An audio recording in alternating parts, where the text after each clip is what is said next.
You're watching the Top 6 Show, the original multi-club fan channel. Make sure you're following us now on Spotify and Apple Podcasts. The link is in the description below. Welcome back to the Top 6 Show. It's Friday night. The Premier League returns tomorrow. Will Arsenal bounce back and get a much-needed victory against West Ham? We're going to be talking about Jurgen Klopp attacking Liverpool fans today, calling them children with sad lives. We're looking at Man United and their quote-unquote season being over.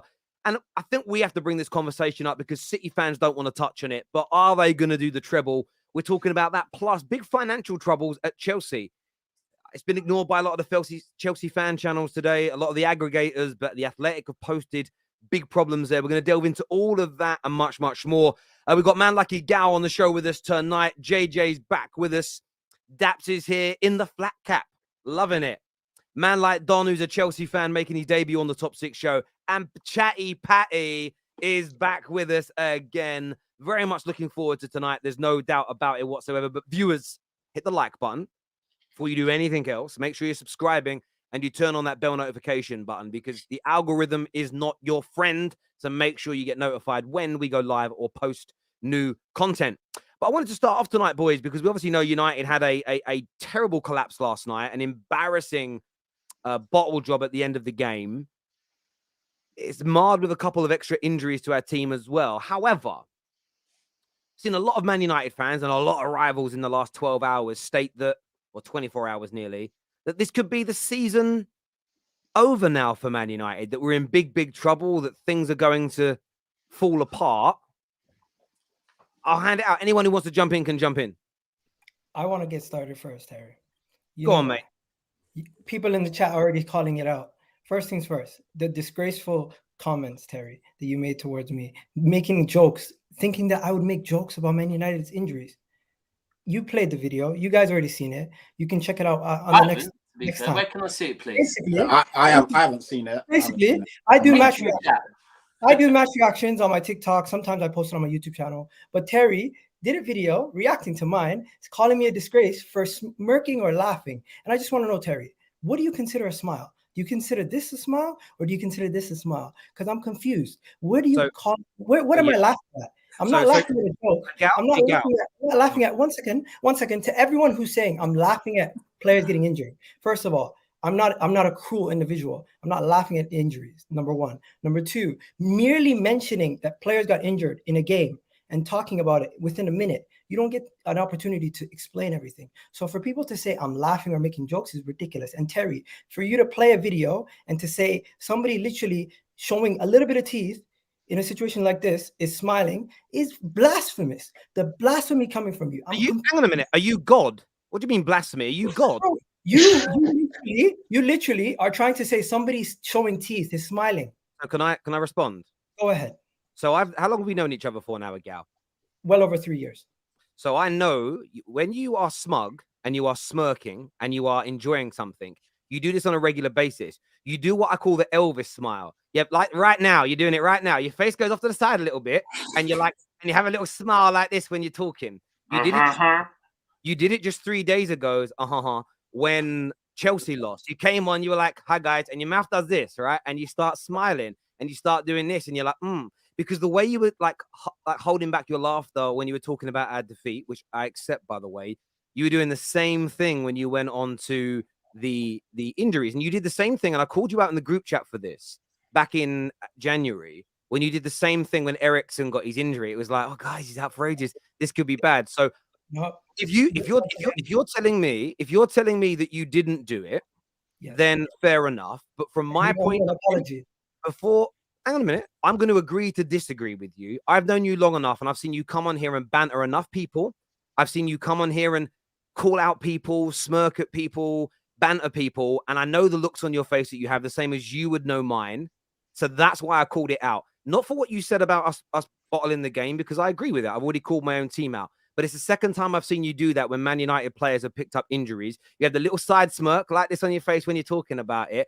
And I know for a fact that if Bukayo Saka on Sunday breaks a leg, does a cruciate ligament, does his ankle, and people are out there making videos where they're bantering it, they're smirking at it, you would be annoyed by it, and you'd be absolutely right to call it out. So that's all I did. So from my point of view, like, I just called it out with a little bit of fun on a fan channel reaction show. The fun is a little bit of fun. I'm not going to apologize, because for me, I think that's what you were doing. If, though, you're saying you didn't, then we'll agree to disagree. I think you fully owe me an apology, because you called me a disgrace. You had people villainizing me and saying that I'm making fun of a player's injury and multiple injuries, in fact. I think you did. And also, for me to show teeth, or you saying I'm grinning, you can say whatever you want to say, Terry. You're basically assuming that I'm smiling and I'm making a joke out of it, where I wasn't. That is basically villainizing me and taking my character at effect to say that I'm making jokes about people. And this kind of stuff sticks. You have a large subscriber base to make that kind of joke and claim about me. Come on, bro. We're boys. What are you doing? So I'm calling you out for something I think you did, and I'm going to be a man here and stand by what I said. So I stand by it.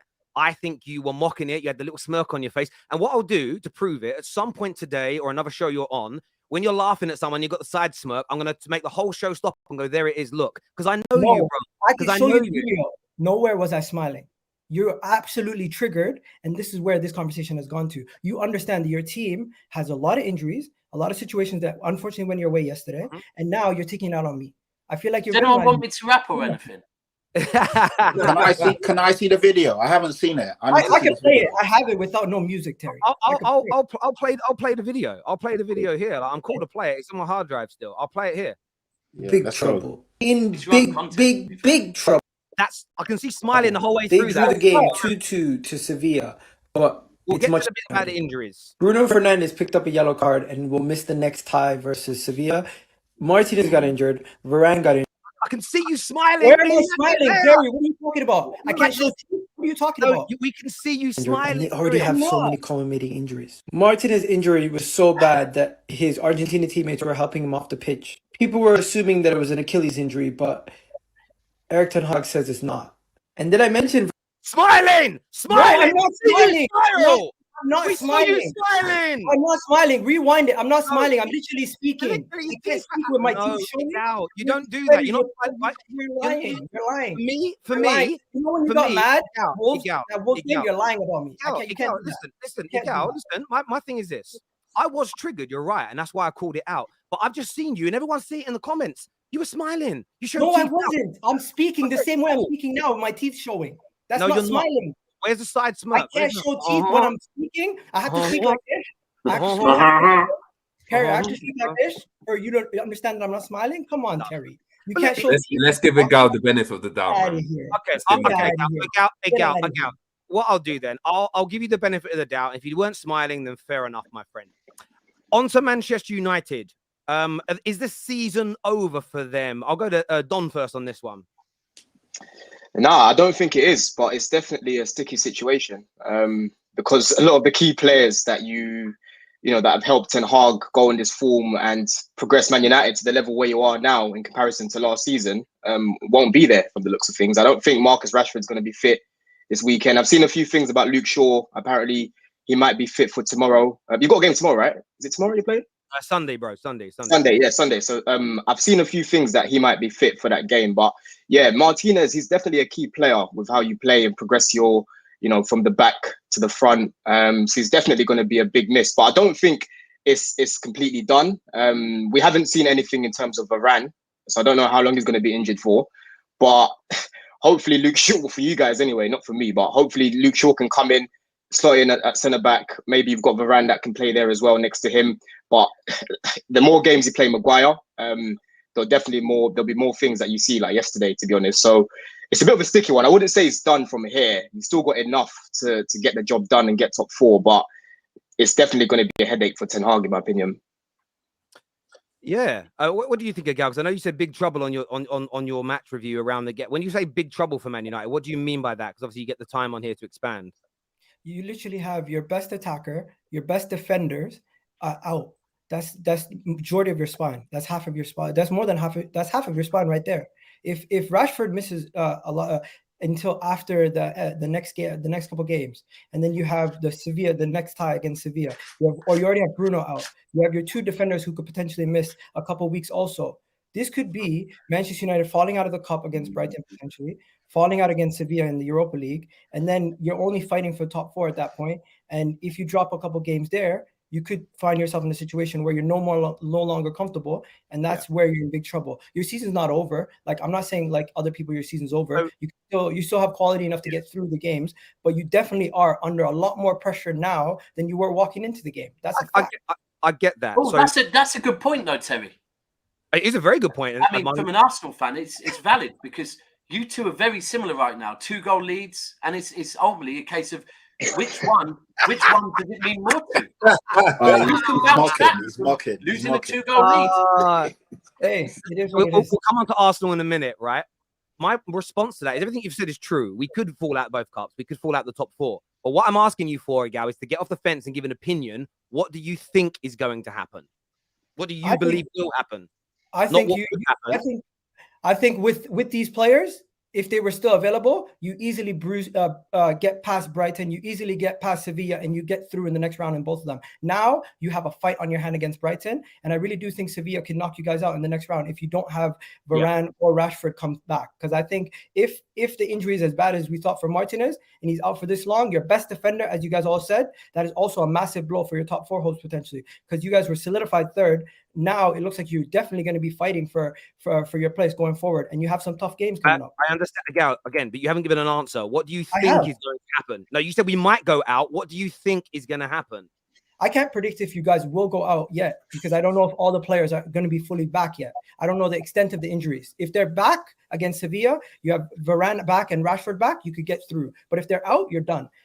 Against Brighton, when you're playing Scotland, when you're playing Lindelof and Maguire, and maybe even Lindelof's not fit, with already the other players you already have, like Luke Shaw out and everybody else, there you have another tough game, but I think you can potentially get through against Brighton. In the league, top 4, really? definitely going to fight for top 4 until the end, and I think it's no longer going to be in your hands. Like, it's not going to be comfortable for you. You're definitely going to be looking at other teams to help you out going forward. So when you say not in our hands, so you think we'll lose more than sort of Tottenham's and Newcastle's now?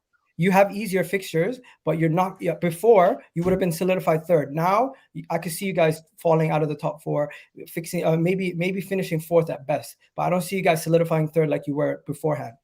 Do you think Brighton's easier than Sevilla? I think the thing is they see Brighton more often, so they might be able to know how they're going to play them. Sevilla in Europe, they have this thing where they're juggernaut in Europe. They just do things where they get through. United don't have a good record against them. If there was one, Terry, I just think Brighton's a hard game. If there's one that I would predict that you lose, Europa League, you're done for. FA Cup and the top 4 your season lies on. Done for. I think that's a big. They got on a 2-goal lead against the Europa League, like the juggernauts in Europa League. They always win. Yeah, but if you actually break that game down, let's be honest, Man United, a 2-0 lead is always the most dangerous scoreline in football. We all know that, because it's almost like, do you stick or do you twist? He knows that. I know this full hand. Terry, what's your prediction? Do you think you get through in the Europa League? You think you get through in the FA Cup, and you think you still solidify top 4? Me, so I think we'll make top 4. Yes, we're not going to be as good without. If we lose Varane and we lose Alessandro. Alessandro's out for the rest of the season. He's done the meta task. He's done. What do you mean? I agree with you. I think we won't be as strong, but I haven't finished answering yet, so I don't agree with you. I think we'll make the top 4. I don't think we have to rely on other people to lose. I think we will win enough points. I think we will win more points than. I think we'll come 3rd still, as an example. We've come 3rd and 2nd before with Lindelof and Maguire as our centre backs, so I'm comfortable that we can do it this year in the Premier League. Were we going to win both these cup competitions even with our team fully fit? Highly unlikely. I can't remember you, Egal, or anyone on this panel or anyone in the comments saying we were going to win all 3. So us not winning them now is no different to what you all predicted prior. Let me just finish talking for a minute, because again, like people say our season's over. That only makes sense if you were predicting us to win those tournaments and definitely make top 4. You've been saying since the Liverpool game, you think we're going to fall out of the top 4 race, and you don't think we'll win, maybe won't win any more trophies. So nothing's really changed in that regard. Do I think we'll get past Sevilla? Yes, as it stands right now. I think we will beat Nottingham Forest this weekend. I don't think we'll have a problem beating. It will be a tough game, but I think we'll beat them. And Brighton's the one of all 3 that I'm most worried about. Now, that doesn't mean Sevilla can't beat us. No one try and twist my words into it's going to be easy. We're going to walk all over them. We got complacent in that second half, and our manager, and I can call this out. I know some fan bases are a little bit too weak to call their managers out, but he made a a terrible mistake. He took off Bruno Fernandes, who is our best football player, and we lacked after that. And if Bruno had stayed on the football pitch, we'd have won the game last night. It wouldn't have stopped. I mean, Lissandro's ankle would have gone irrespective of who was on the football pitch. That's the way thing goes. But I'm not panicking again. We've seen this year. When Villa beat us, everyone started panicking. When Liverpool smashed us, everybody started panicking. We won 4 out of 5 games after that. You know, everyone keeps panicking and going for United when we lose games, and we have a habit of bouncing back. So if we end up losing the next 2 games in the cup and we go out, we end up coming 5th in the league. I'll criticize the team for not being strong enough. I'll criticize the manager for his mistakes. But this panic I'm seeing from a lot of Man United fans is crazy. I get it from your point of view, Egal. Like, you are desperate for Man United to foul. You're smiling at the side of your mouth there. Please stop again. But you know why? You're triggered. You might not be panicking, Terry, but you being triggered by what other people say so much shows that you have a lot more worry in your. I just went and got my wooden spoon. I thought I'd need to stir, but you two, yeah. When you say I'm triggered, what do you mean by it? When it comes to Man United, what do you mean? You're so calm, cool, collective in all your other videos, but right now it seems like because of what happened over the last 24 to 48 hours, you seem a lot more worried, a lot more on edge. So, Egal, you're funny. You know that. You are. Am I wrong, guys? Wait 1 second. Am I wrong? Is Terry not? It's two teams. It's 2 teams that both had 2 goals advantages. And exactly. Right now, this is beautiful. This is the thing. Like, my answer I just gave you there was very cool, calm, and collected. My voice wasn't being raised on nothing at all. As I've said, I'm not panicking right now. Am I worried? Am I concerned that we might not win another trophy? Am I concerned that we may not make the top 4? Of course I am. The same as I know for a fact that Daps is worried they won't win the league this year. I know you're worried that you won't win. Whoa. But you know what? It's true. We all of us worry that we won't achieve our goals. That's a very normal thing to feel. But Terry, the past few weeks, you're not panicking, Terry. You might not be panicking, but you show it in a different way than other people. Okay, that's what I was saying. Well, sorry, Don, what were you saying, bro? Yeah, I was just gonna say, like, the past few weeks, Ten Hag, a lot of his decision making and in-game management can definitely be questioned. How do you feel about that going forward, especially where he has to depend on players that aren't at the level that are expected at United? Yeah. Listen, one of the things I spoke about a lot in the last few weeks is I'm someone that predicted us coming 7th or 8th this year.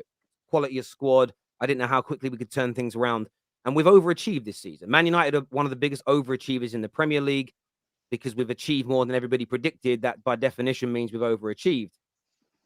However, he has made some mistakes, and we've called that out. Most Man United fans that I follow and listen to have called that out. He's definitely made big mistakes. There's no doubt about it. The Newcastle game, tried to go with one centre back. It didn't work. Last night, taking off Bruno, it didn't work. However, I'm not going to over-index it and overanalyze it because, and I don't mean this as a dig, I'm using this as a case in point, not whataboutery. I've seen Fergie pick the wrong teams in big games, maybe not hundreds, but dozens and dozens of times in my life. Pep Guardiola is the greatest current active manager. How many times have we seen him make boo-boos at big moments?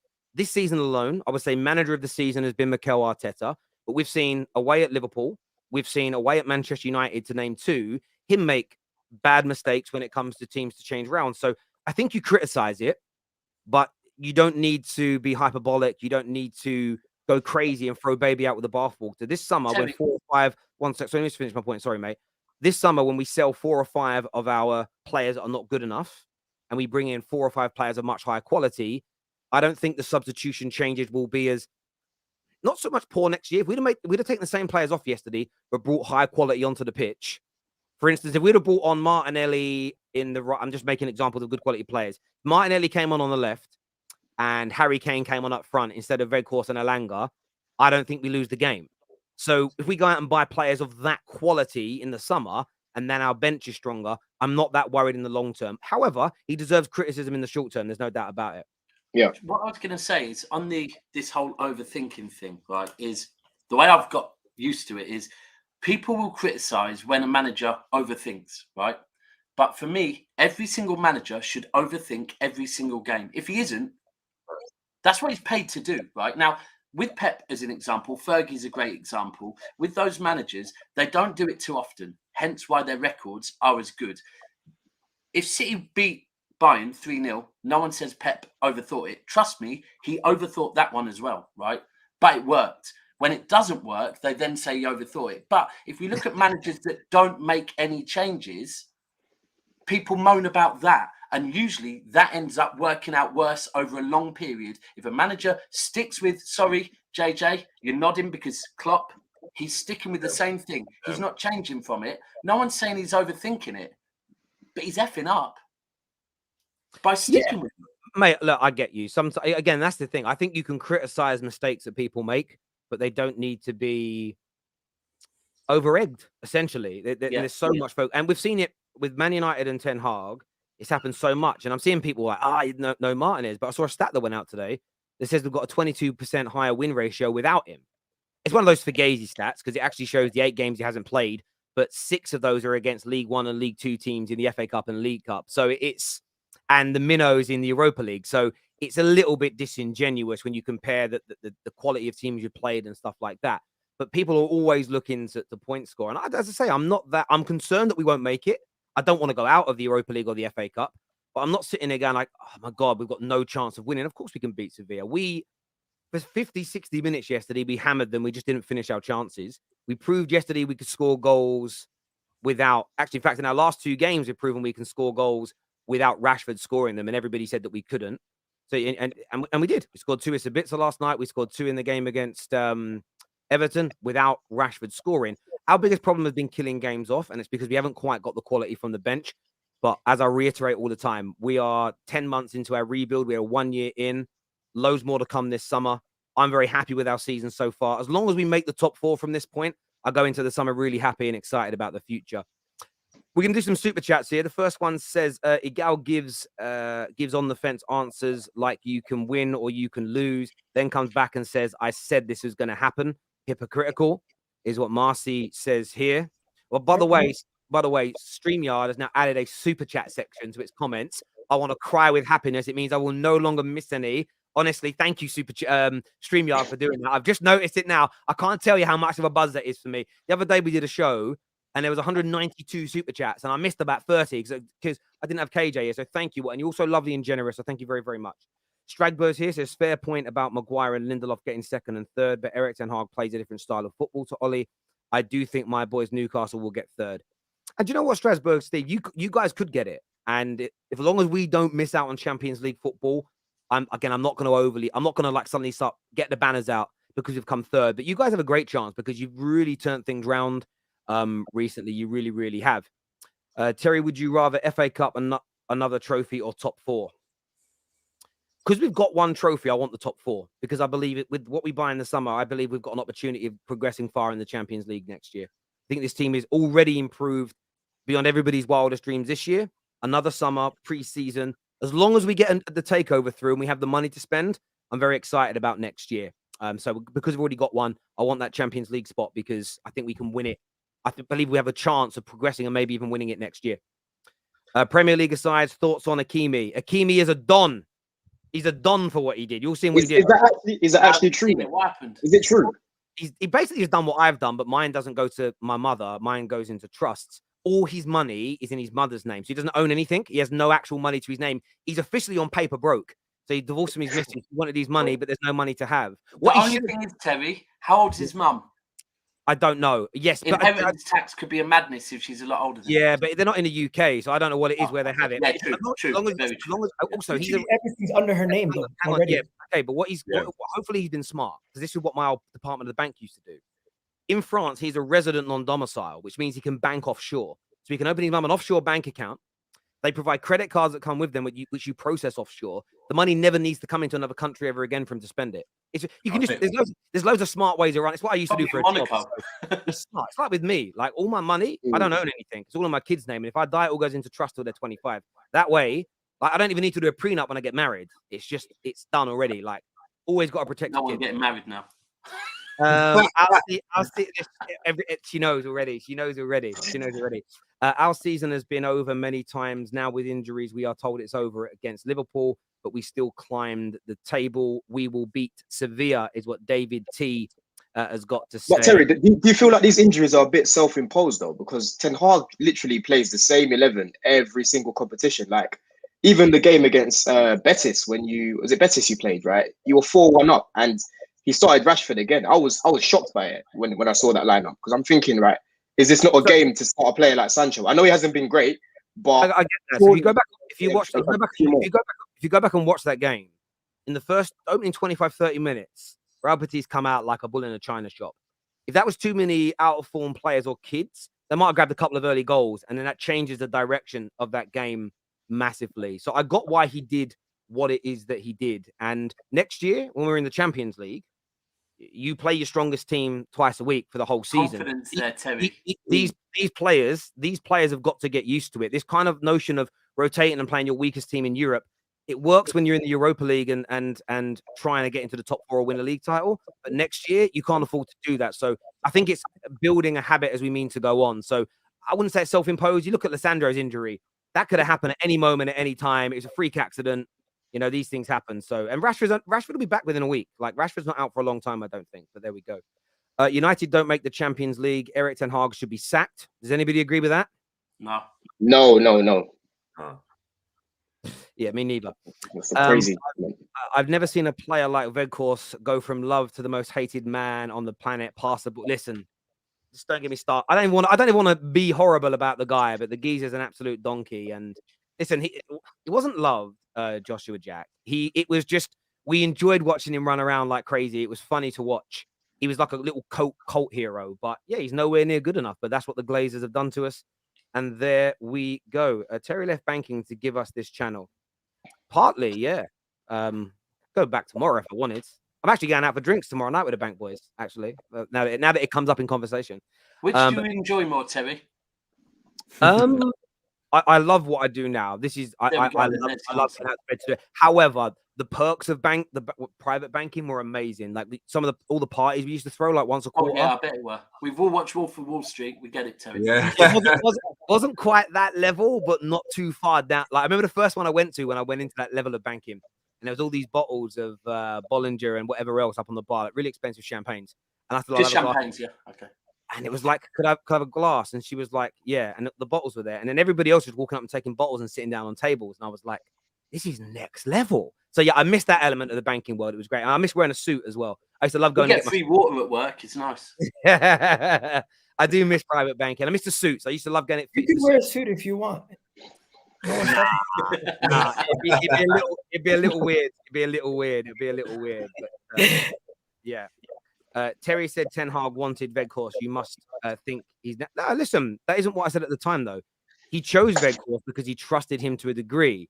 But if it was a choice between Weghorst and Osimhen, he doesn't pick Weghorst, he picks Osimhen. We didn't have the money to buy anybody else. So, again, politely, do not twist my words. Moving on. I want to talk a little bit about Liverpool. And I want to play this little clip here. My answer, no, definitely not. But it's always the case. I never understood. Why we constantly talk about things we theoretically cannot have. So we cannot have 6 players in a summer for everybody's 100 million, for example. Everybody would say that's okay. That's kind of clear. So, and that's the thing. You have to realize what you can do, and then you have to work with it. So how much money do we have available, and then you have to work with it, and that's the job you have to do. And it's not about, we are not children. When I ask a 5-year-old at Christmas, what do you want for Christmas? And just for context, he's referring to Liverpool fans wanting Bellingham as being 5-year-old children at Christmas. I tell you, I want to have, I don't know, a Ferrari. Bellingham is the Ferrari in this analogy from Klopp. You wouldn't say, oh, that's a good idea. You would say, no, it's too expensive, and anyway, you cannot drive it. So, and that's how it is. This kid is then the whole life unhappy because he cannot get a Ferrari. That would be a really sad life. Says that you've got sad lives. I mean, for me, the fact that, and I'll just put this out there, Liverpool Football Club, via their media, have kicked the can down the street on Bellingham for 2 years. They keep saying, next window. We've all seen those reports. And now he comes out and slams the disappointed Liverpool fans as being 5-year-old children that have very sad lives. For me, I'm going to throw it out to you lot, but for me, that's ridiculous. I think it's funny that he referred to himself as not being able to drive a Ferrari. Personally. Nah, you know what it is? If I'm being dead honest, I get the logic. He knows what he's working with. He knows he can't afford it. The biggest issue I've got in this whole transfer saga, right, is he's actively been involved in pursuing Bellingham. He's speaking about him. He's openly talking about this player. He's not once said we're not interested in him. He hasn't gone and said we're not linked with this player. He's made it like evidently clear, look, he's in for this player. He's wasted 2 years, 4 transfer windows, and hasn't gotten a midfielder to finally realize, oh, actually, yeah, the situation's bigger than just getting Bellingham for 100 odd million or whatever it is. We need more players. So, yeah, we're going to scrap that. And for me, that's the biggest worry. Like, this guy, man, I think he's ill. At this point, I think he's ill. He's ill. He's just, I don't, how can and I've said it before, how can he, at the start of the season, talk about us not needing a midfielder, end up with Arthur Melo on loan? He then, let me actually backtrack. He wanted Tchouaméni in the summer, didn't get him. Ended up getting Nunes. That was the marquee signing. We needed a midfielder. He said we don't need one because we've got Chamberlain, Morton, Ox, Milner, Henderson, Curtis Jones, Elliott. Wow, who else are we going to get? Who's better than these players? That's what he said to us, right? Morton? No, he said that. He said Who that. the hell is Morton? He's at Blackburn on loan, having a torrid time. But yeah, he's then decided, you know what? Actually, we need a midfielder because Henderson got injured. So got in Arthur Melo, who's played 20 minutes.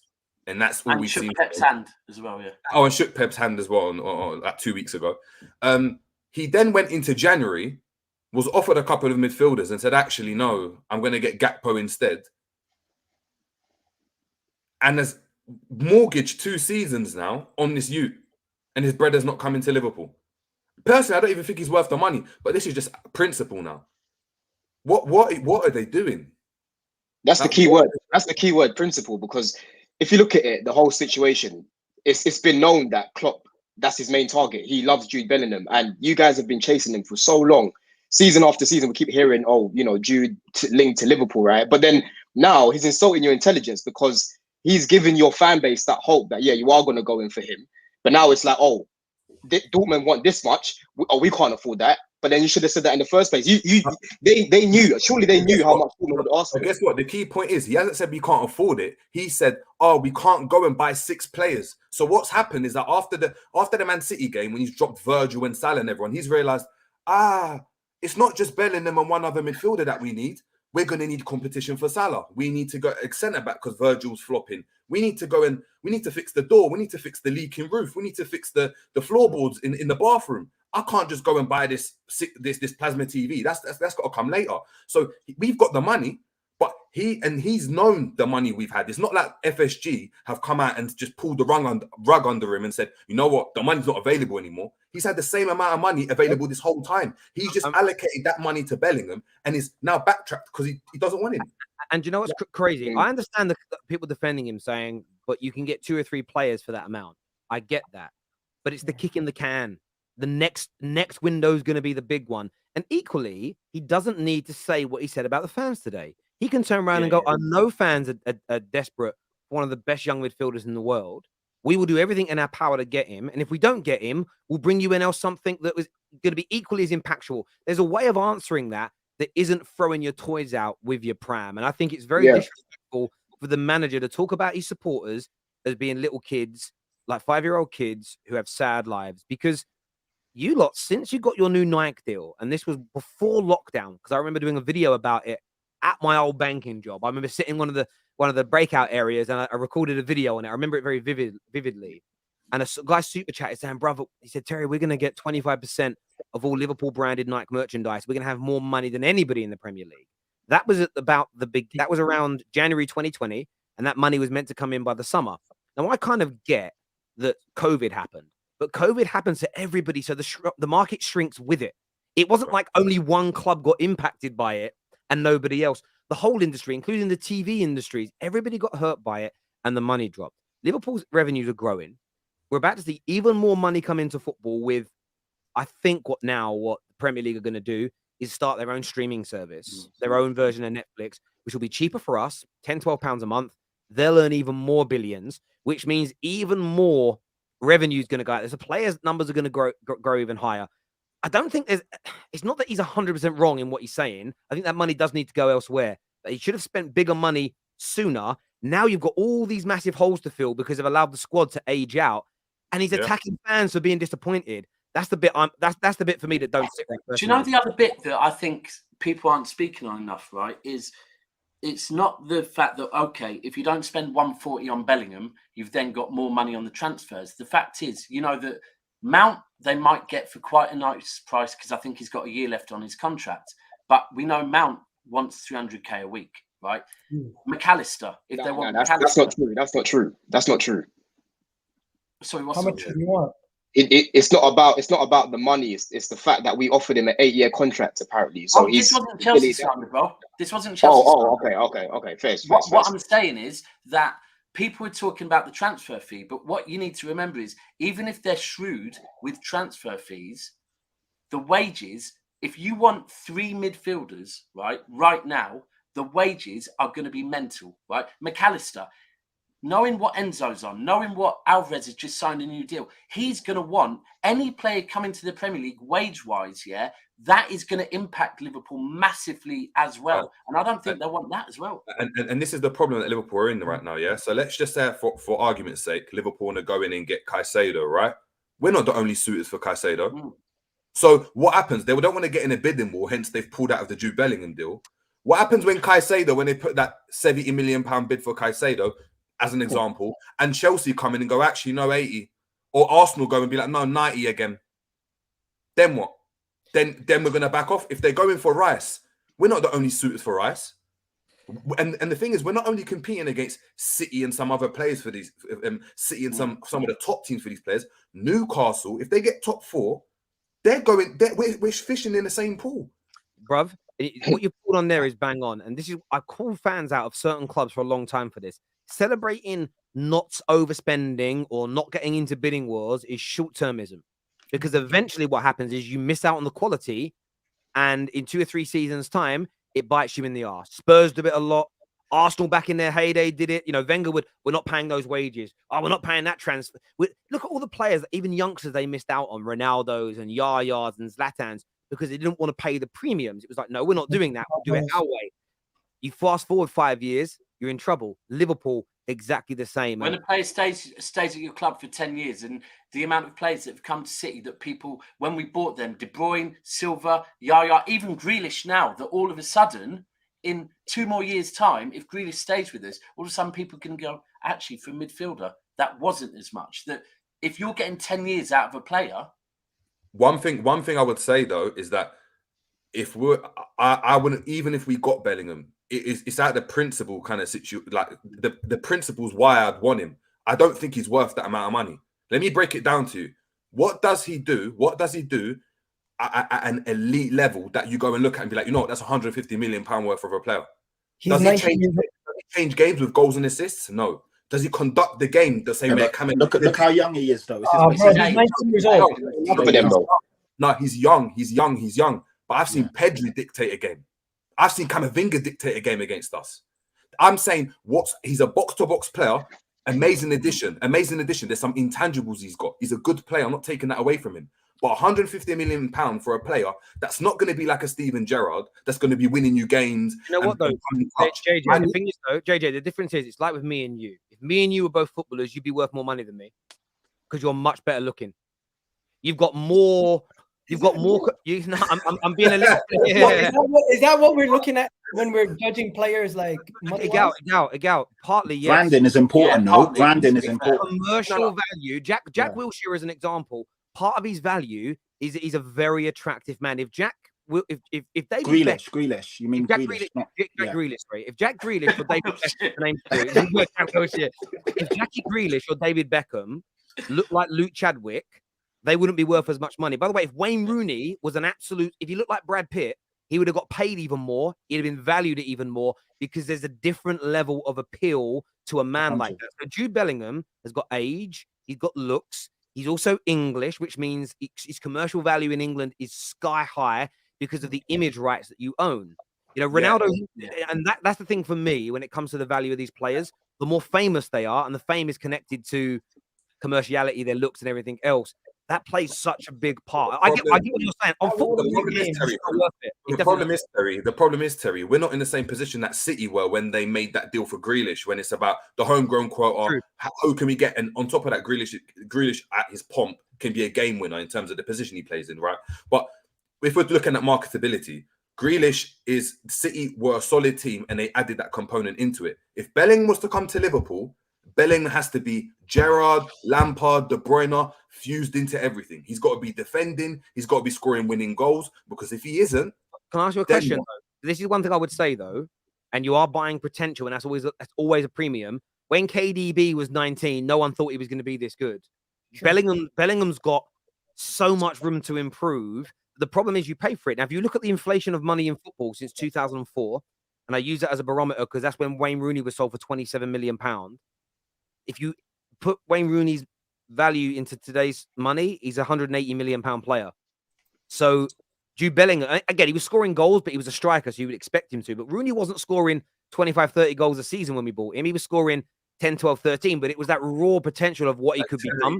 But Terry, when you're looking again, but Terry, that's a player that's a game. You're looking at a player that's proven he's a game winner. That's the difference. When you're looking at these players for 150, 200 million, for me, there needs to be some sort of ability that's like, you know what, that's the game changer. Is Enzo Fernandez too much then? Is Enzo Fernandez overpriced? Enzo was worth the price, because in this market, the only player that I would say is quite similar to him is De Jong. Apart from that, you're not really finding anyone at that level what he can do, what he's done for our midfield already. So Enzo's worth the price because of how niche that key is, that ability that he's got. But even Enzo, I've seen Enzo come into and he's conducting against Liverpool as an example. Look how well he conducted that game. That's what I'm saying. Not hard, really. Let me jump on this. It's not hard. But let me jump on this.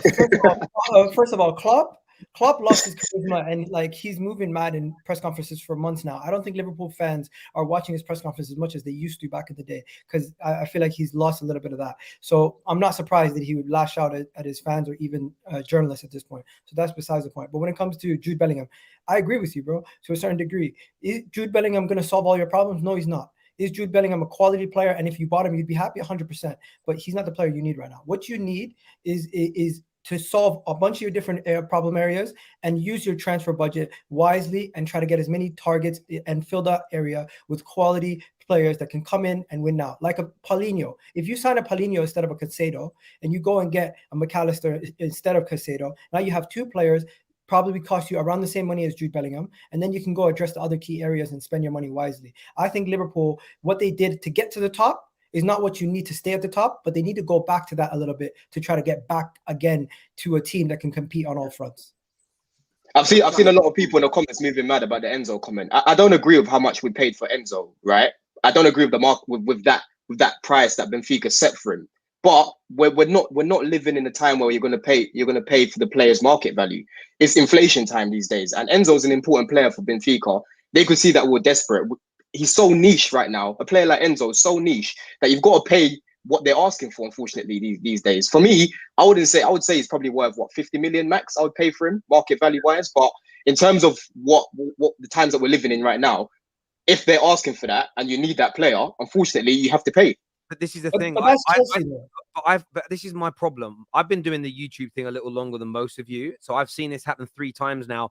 When the barriers for players changes, 50 millions and 80 millions, now 100 plus millions. Every time everybody says they're not worth that. At the same time, they're all willing to go from paying £30 for a shirt to £120 for a shirt. You know, £700 for a season ticket to £3,000 for a season ticket. TV money goes up, or there's multiple subscriptions needed. Fans like pay more for football and then get angry that things within football cost more money.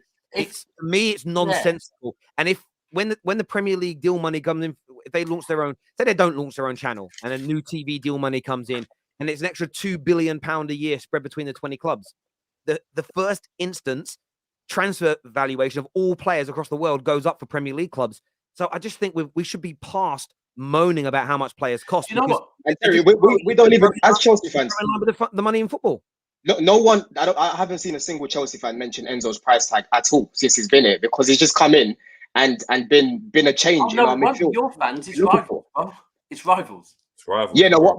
Yeah, but yeah, that's what I'm saying. Rivals. We don't talk about it. Wait, you do talk about it because you talk about. We do talk about it, and you guys do too, talk about it also, because you talk about the money spent totality. So his price is included in that. So I was just going to say on Pogba, he's the perfect example that people knocked how much Man United spent on Pogba, but I think within about 3 months we saw how much Pogba had generated Manchester United, right?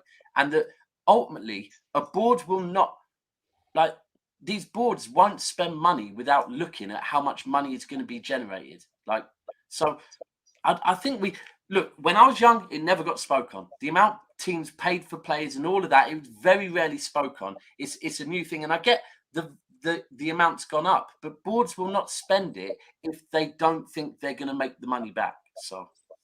And that's what I'm saying is like, look, if Liverpool are buying Mbappe for 200, 300 million, I understand that. Not only about the marketability, but in terms of what he's going to provide in the pitch, you can measure. There's tangible evidence. Does he get the goal? Does he win you the games?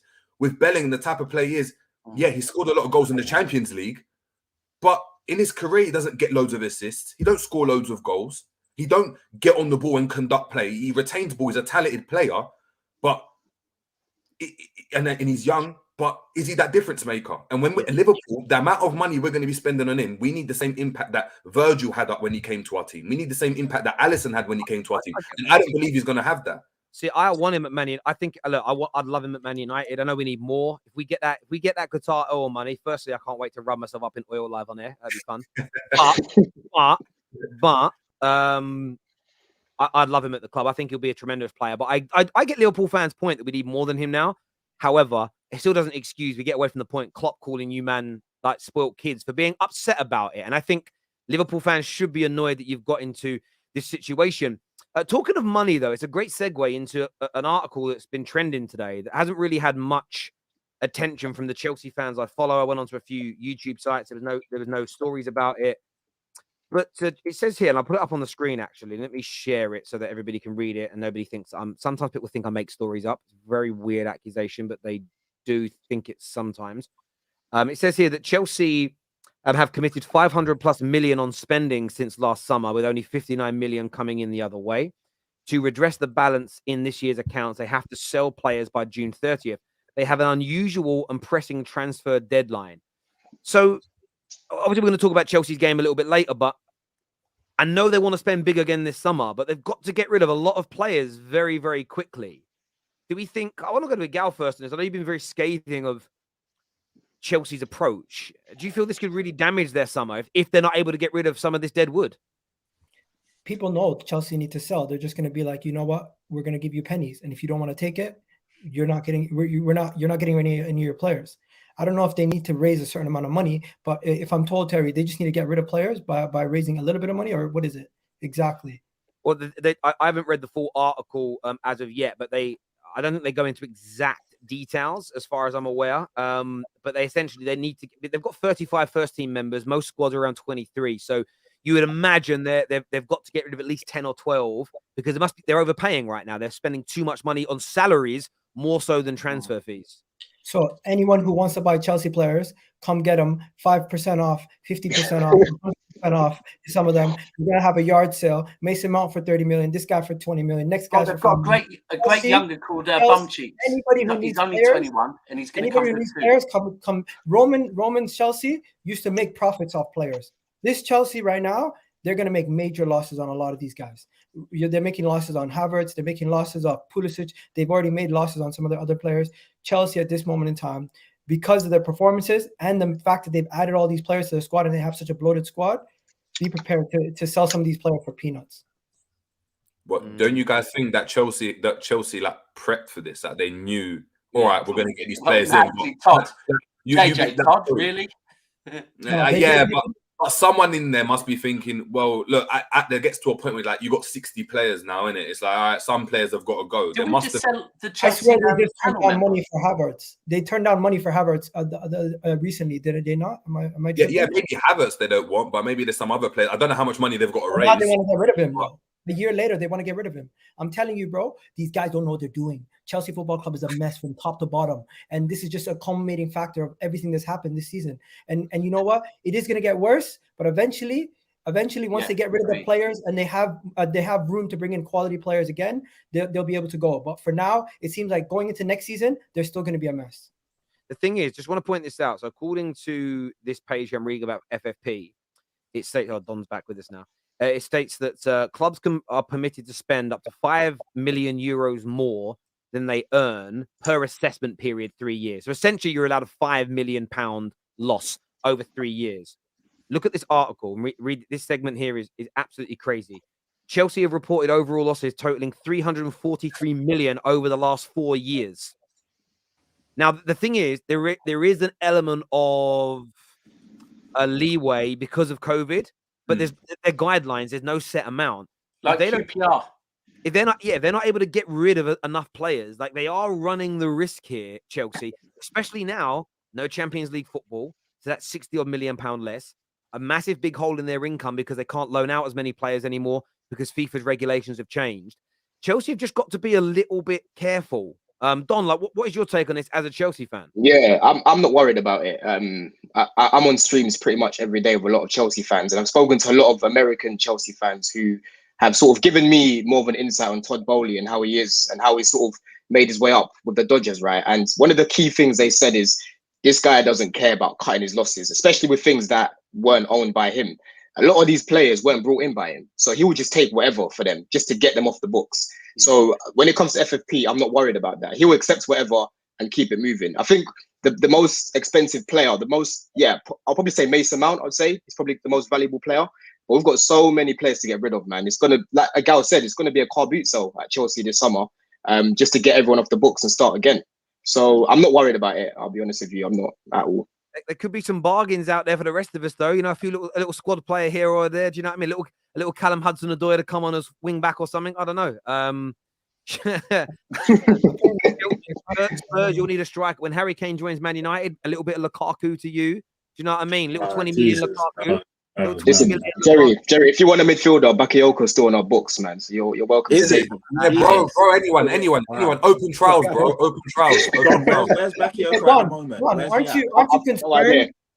Aren't you concerned though? A little bit more concerned about the situation, and doesn't it seem like things are just getting worse and worse? Because I thought this summer was going to be the summer where things start to look better. But if you need to get rid of all these players and you need to ship out all these guys, you can't even think about buying players before you get rid of some of these guys. And it might take you a whole entire window to get rid of some of this dead wood. It doesn't matter how it doesn't. I meant to say, sorry that I was just checking to make sure there wasn't a little side arrogant smirk like we see there. Terry, I'll tell you something, Terry. Go on. Chelsea fans have been ignoring this, and you're right. The reason why they're ignoring it is because they want to hope that everything's going the right way.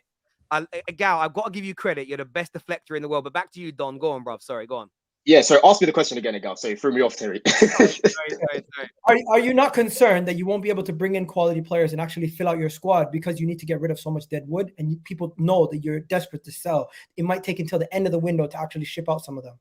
Yeah, I don't think it goes back to the point where I said Todd Bowley, I think, would just accept whatever for a lot of these players. I don't think we're going to drag our heels when it comes to getting 5 million less for a player like Ziyech, or 5 million less for a player like Pulisic, or 10 million less for a player like Gallagher. I think they'll just ship them out. I think the player that we might dilly-dally about is Mason Mount, because I'll probably say he's the most valuable out of the players that we're trying to get rid of.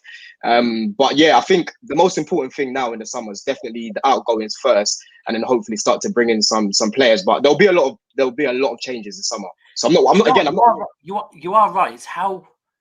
It's interesting. It's not interesting. It's very boring, in fact. But it's how that sale was done of Chelsea and how the assets were managed. Because it could have been looked at that players that have been there over 4 years, 5 years, have no value on their book. Yeah.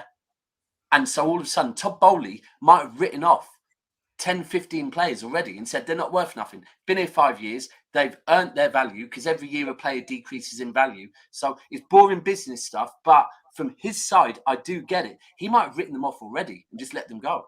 Yeah. He will. He'll just get rid of them.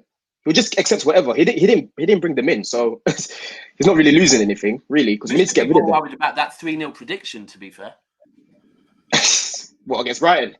Jesus Christ. No, against Real Madrid, bro. Bowley. Bowley. Oh my God. Yeah, I know, man. I think, like Terry said the other day, he just needs to bake off, man. I think with American football and American sport, it's so different to how we are over here with football, right? So you just don't say things like that, man. You don't say things like that. We've got a recruitment team now. We've got Vivell, we've got Lawrence Stewart, we've got Paul Winstanley. Just open your wallet and keep it quiet. I know that he wants to be at the front of it when it comes to actually winning things in the future, but he's still going to get his stripes either way because he's been, he's opened his wallet already. So what we need for him now is just to relax. We want to see you at the games, keep doing that. But when it comes to any interviews in the public, don't feel pressured to say something mad like that. Do you know what I mean? Because you're not impressing us. You're just embarrassing us. It's embarrassing. I'm not used to it. Chelsea PR team. Where's the Chelsea PR team? That's their fault also. They should be telling him. He probably sacked all of them. And brought new ones in. So I'm not surprised. Problem is with these kind of, maybe it's a little different. I don't think all billionaires around the world are the same because people move differently. But I think with a lot of these, I've seen it with the Glazers, these American billionaires, they're very yeehaw, literally, and they love the razzmatazz and the noise, and that's just not how things are done over here. We have some super chats. The first one says, I used to rate Bellingham until I saw Pedri, Xavi, Musiala, and Enzo play. He looks like a £65 million player compared to them. He's good, but not 100 million plus good, is what David... I'd Camavinga to that as well. Come on, guys. Yeah, but why are you not comparing a box-to-box to a flashy winger or a C? I don't know. Like, even when you said it, JJ, like, I was a bit shocked because he's a completely different player, and you're not going to see his value straight away. But what he's going to do is he's going to make other players around him better by allowing them to do their job. Do you get what I mean? So, but what I'm saying is, but if I'm looking at him coming to a Liverpool team, right? He's going to come and he's not playing on the left side of midfield because over there we've got the little ball retention player. Thiago plays there. Whoever plays there, right? He's coming on the right-hand side. He's going to be asked to do that Henderson role. Now, why are we paying £150 million for someone that's going to do the Henderson role when you can go out and get a Kefren Turam, a Manu Kone? You can get a Declan Rice that's going to be cheaper than that, but it's still going to be able to offer you that same kind of output. If I'm spending £150 million, I want someone that's going to get me assists, goals, or is going to be able to dictate play and do something that's out of you. That could come. He's so young, and you've seen this year in the league for Dortmund, you've seen what he's brought to that Dortmund team and in the Champions League. So I'm saying he can grow into that. I agree with what Terry was saying. He's so young right now. To say that he's the finished article, he's not. Of course he's not. But I don't agree with this because he's different to the players that David's named. So I don't know. David, I feel like what you're doing here, you're basically saying he's the worst out of the four on that list. And I feel like every single given day or week or based on what's happening, you could easily have Jude Bellingham above all of them at one point. You could easily have Pedri at the top at one point. You could have easily said Xavi was the top. But when on earth was Enzo on the top of this top 5 list? What are we talking about here? Why is Enzo just thrown in there like he's on the same level as Musiala, Pedri, Xavi, and Jude Bellingham? Enzo's good, man. He's in that convo, man. Yeah, You're watching him, bro. You haven't been conversation with Musiala, Xavi. No, this is Egal. Enzo walks into any team in the Premier League. I'm sorry. He walks into any team. He walks into any team. Yeah. Man, if Man City bought him, you know this. If Man City bought him, he would have started for you guys. There's no way he would be on the bench. Well, who are we dropping? Tell me. Well, actually, yeah, you're going to play ahead of Rodri, obviously. You have to change your shape a little bit. Do you know what I'm saying? I don't want to go off this. Sorry, I want to go back to Don's thing. Sorry. Do you think he gets into the Arsenal midfield over Xhaka? My point was about the age. Enzo. Yeah. Long term, definitely. Definitely. He's a different level to Xhaka. I'm sorry. I know a lot of Arsenal fans are going to lose their shit. I'm not even going to get into that conversation. My point is, you're comparing a 19-year-old, an 18-year-old, a 20-year-old, and another 19-year-old to a 22-year-old Enzo Fernandez, who really and truly just jumped on the scene now, where those other names were all established, Golden Boy winners, guys like Musiala, starting for Bayern Munich week in, week out. Since when is Enzo on the same level as those guys? Egal. He's been playing Champions League football with Benfica. He's made his way. He's just won the World Cup. He just won the World Cup for Argentina, and it was a key player for that. Bro, he's come Enzo to Chelsea. Fernandez, he's a quality player. Don't get me wrong, quality player. But Musiala's been doing it since he's been a teenager. You have next man like Jude Bellingham doing it since he's 16. You have Pedri doing it for Barcelona. You have Xavi winning the Golden Boy. Enzo Fernandez has not yet entered that conversation. Let's keep it 100. How can you end that conversation? Wait, what else does he have to do? He's 22 years old. He's already passed the buck. These guys are younger than him, and they're already in higher ranks than him. It's not about the age. It's just about the amount of games that you've gone and played and your influence. If someone's good, they're good, bro. Listen, I'm telling you now, if some random youngster from the Arsenal Academy came in and next season went and scored 45 goals, he's in the convo for of those top players, bro. It doesn't matter how long you've been doing it. Okay, let's keep it real. Under 23 players, when you do a top 5 list under 23 players, are you saying Enzo Fernandez is above either Jude, Pedri, Xavi, or Musiala? If you say that right now, you're lying. I wouldn't compare Enzo and Jude though, because they played 2 different positions. No, but we're doing and a they're top different 3. players. Forget about positions. Top 3, top 5 in the world. You have Musiala, Xavi, Pedri, Jude, and you try to put in Enzo. You're telling me Enzo jumps ahead of any of those guys? Can I ask you a question? If you're going to do the top 3 best young players in the world, Enzo's not in it. But who's the best young centre back in the world? Who's the best young centre back in the world? I would say it's between that guy at Leipzig or Saliba. Okay, so are they in the top 3? Are they in the best, hang on, guys. Are they in the best 3 top young players in the world? No. So it doesn't matter that Enzo's not as good as those 2 or 3 others. Enzo's one of the best young players in the world in his position. So he's going to be valued at that, bro. The conversation is changing. This is where we can have a conversation now. My point was he doesn't deserve to be on the list with the top 5 best youngsters under 23 because he's not at that caliber. He's only wait, hold on. I can't believe what I'm hearing. Do you think Gavi's better than Enzo Fernandez? Gavi has been doing it in Europe for what, 2 years? That's not what I asked you. I asked you, do you think Gavi is better than Enzo Fernandez? A better player than Enzo Fernandez? Yeah. Well, then you haven't been watching Enzo. Then I'm sorry, you haven't been watching because Gavi's not as good as Enzo Fernandez. Hey, you can say whatever you want to say. You could say we're pulling strings here. These are all quality players. I'm not making fun of the player. Don't get it twisted. I'm not calling him a bad player. I'm just merely saying that anybody sitting here right now in the panel, if you were to rank that top 5, Enzo would be last on all your lists. No, he wouldn't. He wouldn't. I'm even putting him ahead of Jude. I'm putting him ahead of Jude. I'm doing that as well. I'm putting him ahead of Jude. I am. Jude Bellingham's so overrated. I love Jude as a player, right? But he's so overrated. He's not overrated. He's been doing bits for a while. None of them are above my Anthony. So we all agree on that, right? Anthony's not even on the top 10, bro. Get out of here. Yeah, he bagged against you, brother. So that's all I care about right now. 27. Loftus-Cheek's 27. I know, bro. I'm playing. Yeah, he's still a youngster though. Exactly. We're waiting for Lingard. Yeah, he's got that I'm Lingard. just showing you guys how much Enzo is being overrated. Let me just jump to some of these super chats here. This here says Enzo is class since his River Plate days. As an Arsenal fan, I would definitely add Enzo to our team. Egal needs to stop his bias, is what Manny Soto says here. What happens if? Okay, we'll come back to this. We'll come back to that one in a little while, Debs. We'll come back to that one in a bit. Eric Ten Hag on Varane said it's an injury he's complained about for the past few weeks, so why play him? I hate to break this to people. Players play with injuries all the time. They always have, they always will. The only time I ever really saw it criticized was under Ollie, and I think it's kind of merged over. I remember, like, John Terry came to a Champions League final with, like, his elbow was still broken, but he came and played that final. I've only seen one guy like not play a Champions League final when he hurt his shoulder, he boo-boo on his shoulder and he walked off crying. That was Salah, do you remember? And KDB bottled it because he broke. Was he lost an eyelash or something? Do you know what I mean? Yeah, he got bashed up. Laporte last season played through about the last 8 games. I'm only joking, but yeah, it's players play with injuries. It's the way it goes. This year says Liverpool bought a striker, turned him into a left winger. In January, bought a left winger, and we turned him into a striker. That's the way we are run. By the way, I've also seen Dom Hassam, who has just said, because you guys want homegrown players, that you're the worst run club in England. He's so extra, that boy. He's unbelievable. He really is.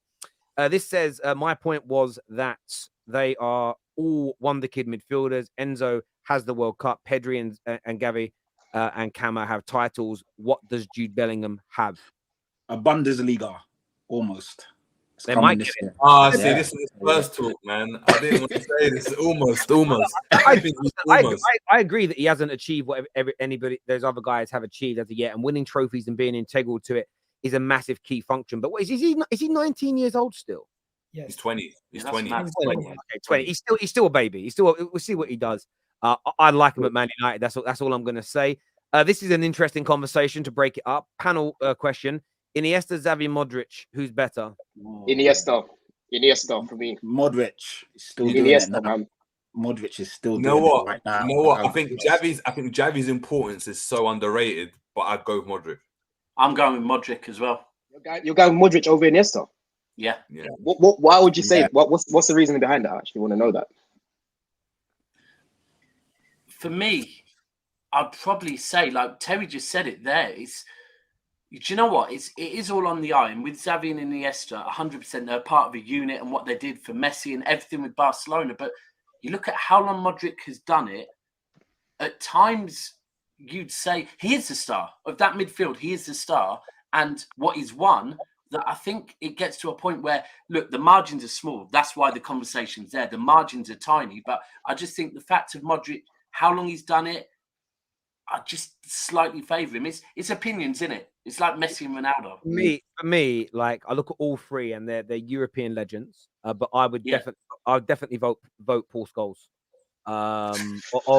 Of the three of them, I'm messing around. But no, look, for me, I love Luka Modric. Do you know what it is with Xavi and Iniesta? And this may sound like a weird thing to say, but sometimes they're not spoken about enough individually. It's the pair. They're like a double act. It's like they're like the Blues Brothers or Morecambe and Wise. They're like a double act. No one Ant and Dec. Nobody really talks about them as individuals. It was what a partnership. And I'm not taking that away from them, but like Modric has done it with a number of people. But still, for me, I still feel like I'm just slightly moving towards Iniesta. But the longevity element of Modric, the fact that he's 38, 39 and still dominating at the highest level of the game, that longevity, I'm starting to think it's got to be Modric, because longevity, that's why I always go Scholes in the Premier League conversation, because the man came back at 39 years of age and dominated a midfield and won a Premier League. And all of your legendary midfielders at 38 could not have done that. So I go mine. For me, I think Modric and Iniesta you can compare, but I think Xavi, he's underrated in the way in which he could conduct a game. And I think if you asked other midfielders about who was actually more important or more difficult to stop, tactically would have always been Xavi, and you just couldn't do anything about it. It's such a hard debate, and I don't actually think you can ever get to a consensus because they're all just sensational. Three of the best midfielders I think ever play football. Just it would have been if Modric won the World Cup. Yeah, I mean, because he's Croatian, but I think at the same time, him even getting to a final is a bigger achievement than Spain winning it. The Spain were the best team in the world.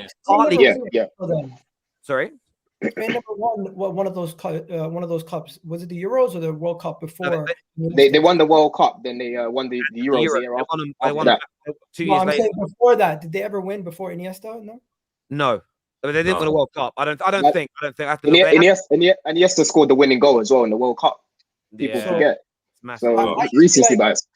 I feel like recency bias a little bit, but Modric is an amazing player. But the reality is, we've been a couple years away from Iniesta, so it's like people might have forgotten how good he was.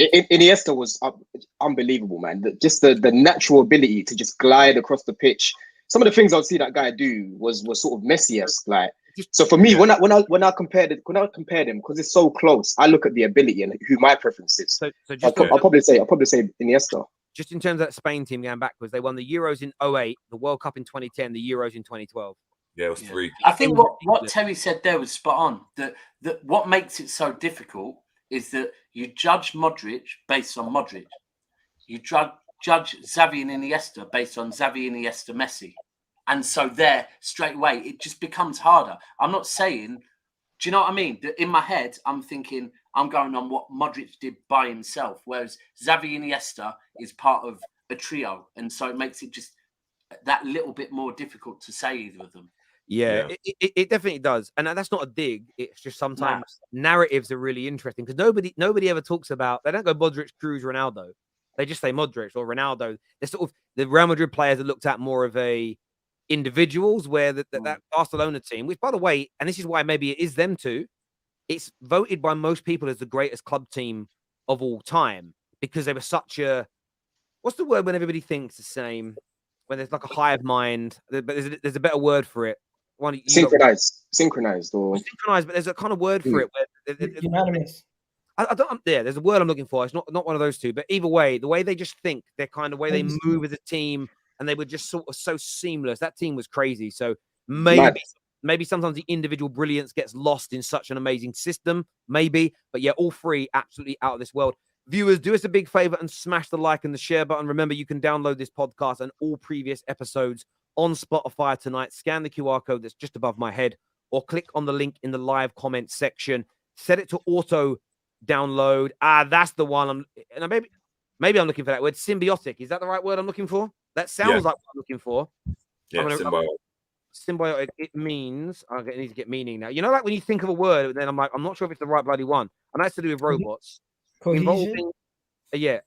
Involving interactions between two different organisms living in close physical association. Maybe that's what it means. I don't know. Maybe. Cohesive's a great word. Yes, telepathic. All those words make a lot of sense. Arsenal. We haven't really spoke about Arsenal much so far today. It's been a very quiet week for Gooners online. I did hear a rumor today, though. I heard a rumor today that Saliba's out for the rest of the season, but Arsenal don't want to announce it. Where did you see that? I didn't see that. He's in a group chat I'm in, and the Gooners, you know, he's very well known on one of the biggest on one of the biggest Arsenal channels in the world. I'm not going to name who he is because he says someone he knows at the club has said that he could be out for the rest of the season, but I didn't have anybody else had seen that. But I've seen something. I've heard that as well. I've seen something that said he had a potential back injury that would need surgery, but they think that he might not need surgery and that he might be able to see out some of the games for the rest of the season. Oh, yeah. But then what happens if he re-injures his back, or if he does more damage? That's what I'm thinking. Exactly. Yeah. Arteta did come out in a press conference today and say that he's not going to feature versus West Ham. We already kind of knew that. I think personally they're trying to maybe see if he can give it a go versus Man City in a couple weeks' time. That would be dangerous, man. Yeah. If I was you guys, I'd play holding for that game. I just think the thing that's interesting about it for me is it's always like they're assessing him, but I don't understand how you're assessing him before every game if he ain't fit. Like when you're assessing a player and they just miss out, they're generally ready for the next match a week later because the reason they're being assessed is to test whether they're ready. You don't have to do that 3 weeks running if you know that's why the rumor makes sense, but we'll see. But do you think you'll bounce back this weekend? It was obviously a really not poor result in the grand scheme of things, but you're 2-0 up against Liverpool. You lost the lead. You know, you really lost control of that game in the second half and you dropped points. That big blue shark, as Big Steve would call it, is kind of breathing down your neck. Do you feel you'll bounce back this week and beat West Ham away? You think you've got it in you to do it? First of all, I just want to acknowledge we're talking about bouncing back after a draw away from Liverpool. The standards have risen so much. I love it. Absolutely love it. Oh, stop it. Stop it. It is a reality. It is a reality.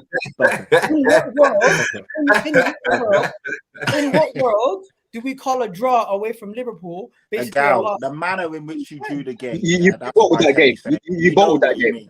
Hey, you could say we bottled it. You could say we did whatever you want to call it. Whatever. You did. It is what United it bottled is. it. We can say you did. You was 2-0 up and you were scintillating and you had played them off the park. To then not leave with the 3 points, that is a bottle job. Like, come on. That game in isolation, you bottled it. Like, Egal, if you won that game, you would have literally had one hand on the trophy. And I'm a Chelsea fan. I don't want you guys to win it, but I would put my hands up and said, you know what? I don't disagree with you guys anyway. Yes, we did drop a 2-goal lead, and yes, even at the end, we could have still won it, and we didn't win it. We could have also lost it. This is a game that was, we went into the game 20 minutes up. I'm like, we're winning the league. 30 minutes after that, I'm like, yo, how'd we concede? And then by the end of the game, I'm like, boy, we got lucky. We got a point. So it is what it is. These things happen. But to bring things full circle, going into the West Ham game, It's a must win. Going to the Southampton game, it's a must win. Going to the Man City game, until we face Man City, we cannot lose a game. We have to continue to win. And for the rest of the season, we have to have that approach where we win every single game. As Arsenal fans, I ask for a level of calmness similar to what Terry said. No panic needed. Calm down, guys. Because a lot of people want us to panic. A lot of people want us to worry. The reality is Mikel Arteta did make mistakes, and we criticized it on the match reaction. Substitutions, he could have done it earlier. He could have brought Zinchenko, but it is what it is. Going against West Ham, I want to see a strong team. I want to see everyone that we played against Liverpool back again. Maybe rotate for someone for Trossard if you want, but majority of the time, everything's going to stay the same. And I think we beat West Ham, and we do bounce back, Terry, because at the end of the day, we are a better team than West Ham, and away from home versus West Ham, business as usual. If we drop points again, that would be lightning striking twice. It hasn't happened many times this season. Do you know what's interesting? The reason I use the phrase bounce back. And again, some people, I've noticed there are a very small fraction of Gooners that are very sensitive about the words that are used about their team. I've had a lot of people tweet me, what do you mean bounce back? And I'm like, see, you guys are missing the opportunity, if you win, to get at rivals. I'm giving you a layup, and you're not even seeing it. Do you know what I mean? You're facing the other way. Because people are expecting you to collapse from that point. If you come back and beat West Ham, it's a bounce back versus what people have said. So, by the way, I do think any top 6 team that drops points, the next you've got to bounce back straight away. Not winning 2 games on the bounce for any of our teams, I believe, is unacceptable unless you literally are away to Arsenal followed by away to Man City back to back. Then you've got a bit of an excuse. So I do think you need to. But you're right. You need to win these next 2 games, and I think people have forgotten this. If you win them, you go into the game against City at the Etihad 9 points clear, and that 9-point difference is what on the night psychologically I think can give, maybe it won't, but it can give Arsenal such an edge in that game because City can't afford to mess up. They can't afford to mess up. And then if they do mess up in that game, then their 2 games in hand become even more pressured because they've got less room to maneuver. So Arsenal have got to go into this West Ham game and blow them away early, make a statement, because that statement, again, that psychological statement that it sends across the city is gargantuan. So for me, I do believe in the word bounce back for 2 reasons. One, it is. And secondly, people are writing you guys off. So why not embrace a little bit of what people are saying and then weaponize it back against them rather than crying about it? Not you, Egal. Not you. I was about to say not you, Egal, if you let me finish my sentence. Not you, Egal, but stop worrying about the language so much. Boom, push it out. Like that's the thing for me. I'm just showing how far we've come, but forget about that for a second. I fully agree with you, Terry. And also, Arsenal fans, we suffer from something called flip-flop rivals, where one day we're going to win the league and we're going to bottle it if we don't win it from there. The other day, we're going to lose the league and it's already over. City already won it. Season done. So regardless, it's going to be flip-flop fans. Just ride the waves. Egal, but that's exactly what you do to Man United every time we lose or draw. I was going to fall apart now. That's not true, Terry. The only time, no, that's not true. You lost 7-0, and you also just got a bunch of massive injuries. And both times, it's fair for me to say your season could go down from here. I understand it, but then you also say it can't. So you're doing the same thing. You guys lose. Do you know what I'm saying? You got Saliba out, and people say you might fall down from here, and you're saying it's flip flop. You do exactly the same thing, Egal. No, but Terry, it's different. The reason why it's different is because these guys are saying 2 things, but the same person are saying the same thing. I'm keeping it consistent. I'm always saying Man United are in trouble if these things happen. But when you're doing well, I don't say, oh, you're going to go on and get everything, secure everything, and win every major trophy. Okay. Fair enough. But this here says that we are done if Saliba is out. Holding is not good enough, is what Rudo Boy says here. How do you see it going this weekend, Daps? Do you think they'll get the job done against West Ham, who are fighting relegation? Yeah, Arsenal beat West Ham 2-3-0 for me. Arsenal have earned the right to be put up there. I don't think Arsenal go and drop points. If they do, then more for them. I expect them to win most of their games. I expect them to beat West Ham. I expect them to beat Brighton at home. When some Arsenal fans saying, oh, Chelsea at home might be a slip up. No, you batter them. Arsenal are a good team. They are where they are for a reason. I'm very real. Like, for me, Arsenal are going to win most of their games. Arsenal fans have to be real. When I ask them where they're going to win the league, Egal, where are you going to win the league? Where are we going to win the league? Where you guys drop points. Thank you. Your answer's changed now. That's better. Last time it was you thought you'd come to the Etihad and get something. And when Arsenal fans answer me with that, I think you're not winning the league. You're basing it on one game, right? You cannot base anything on one game. To win this league, you do what you have to, right? It's as simple as that. And Arsenal understand at the Etihad you're getting nothing. Look at our away games. We have to be our best. If we're our best, we win the league. If we're not, we don't. And that's where it is. The league will be won in game week 38. We have to go to Brentford last game of the season. It's not going to be easy, but that's when we win the league. So Arsenal, just keep up. That's all you have to do. When you say that you'll only win it if City drop points, does that mean you don't think you'll win it in your own hands, Egal? If City drop points, it gives us the leeway and room to have more room for error. At this moment in time, we know that City have this thing where in the business end of the season they don't lose. They've gone 2 calendar years when they were in the title race, 18-19 and last season, where they basically did not lose and they're undefeated for the last 10 games. So if we want to keep that level of consistency, we need to continue to win our games, but we also need a favor from them for them to drop points, similar to how they need a favor from us for us to drop points. So I think Egal, I've seen this narrative online from a lot of Arsenal fans, especially when you guys lost to Sporting, right? You were saying, "Oh, we've got one game a week. City are still in these competitions. You know, there could be a potential of injuries, etc., etc."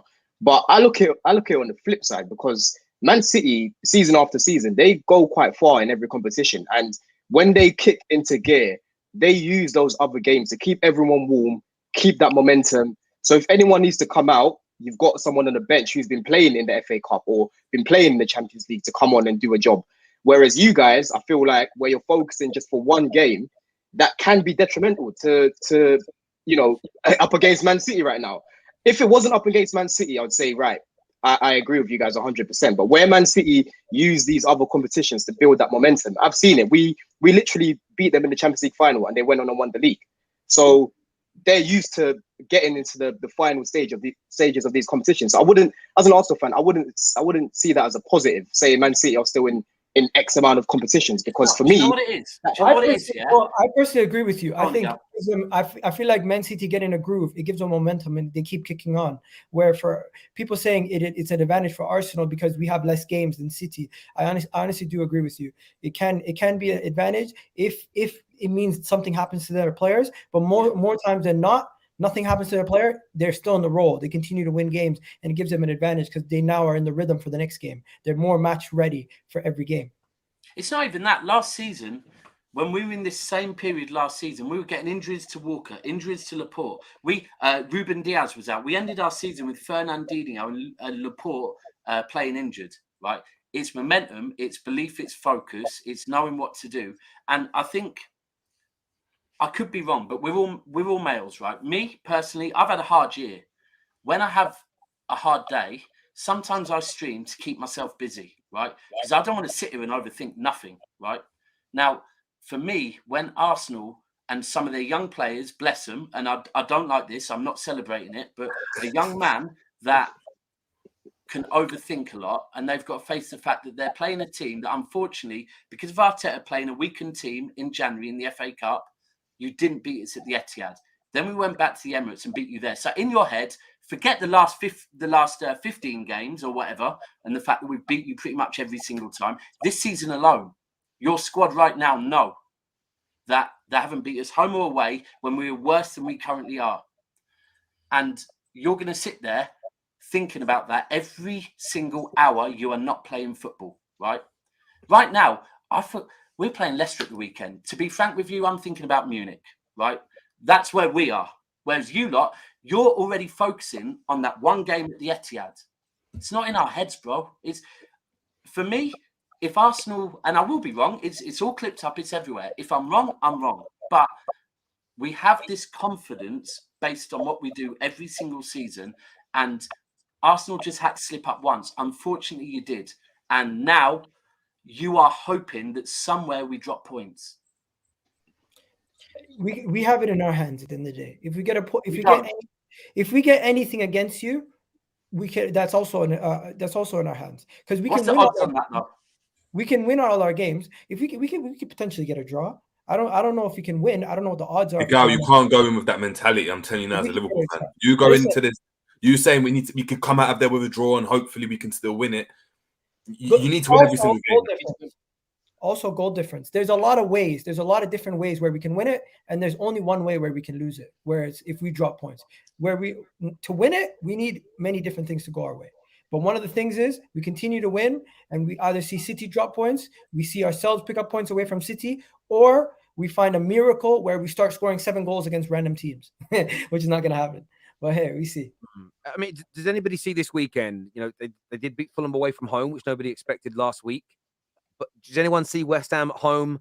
We know there can be crazy games with these relegation riddle sides. Do you guys think that Arsenal will just have too much for them? Yeah. Unfortunately, yeah. I'd love to see a West Ham win, but let's be realistic. It's not going to happen. Arsenal, like Dap said, Arsenal are where they are because they deserve to be there. Arguably playing the best football in the league. Some may say Brighton, some may say Man City now. But yeah, man, they deserve to be there. And looking at their fixtures, West Ham away, Southampton at home. Obviously, Man City is the one I've earmarked. Chelsea at home, Newcastle away. That's a massive toughie.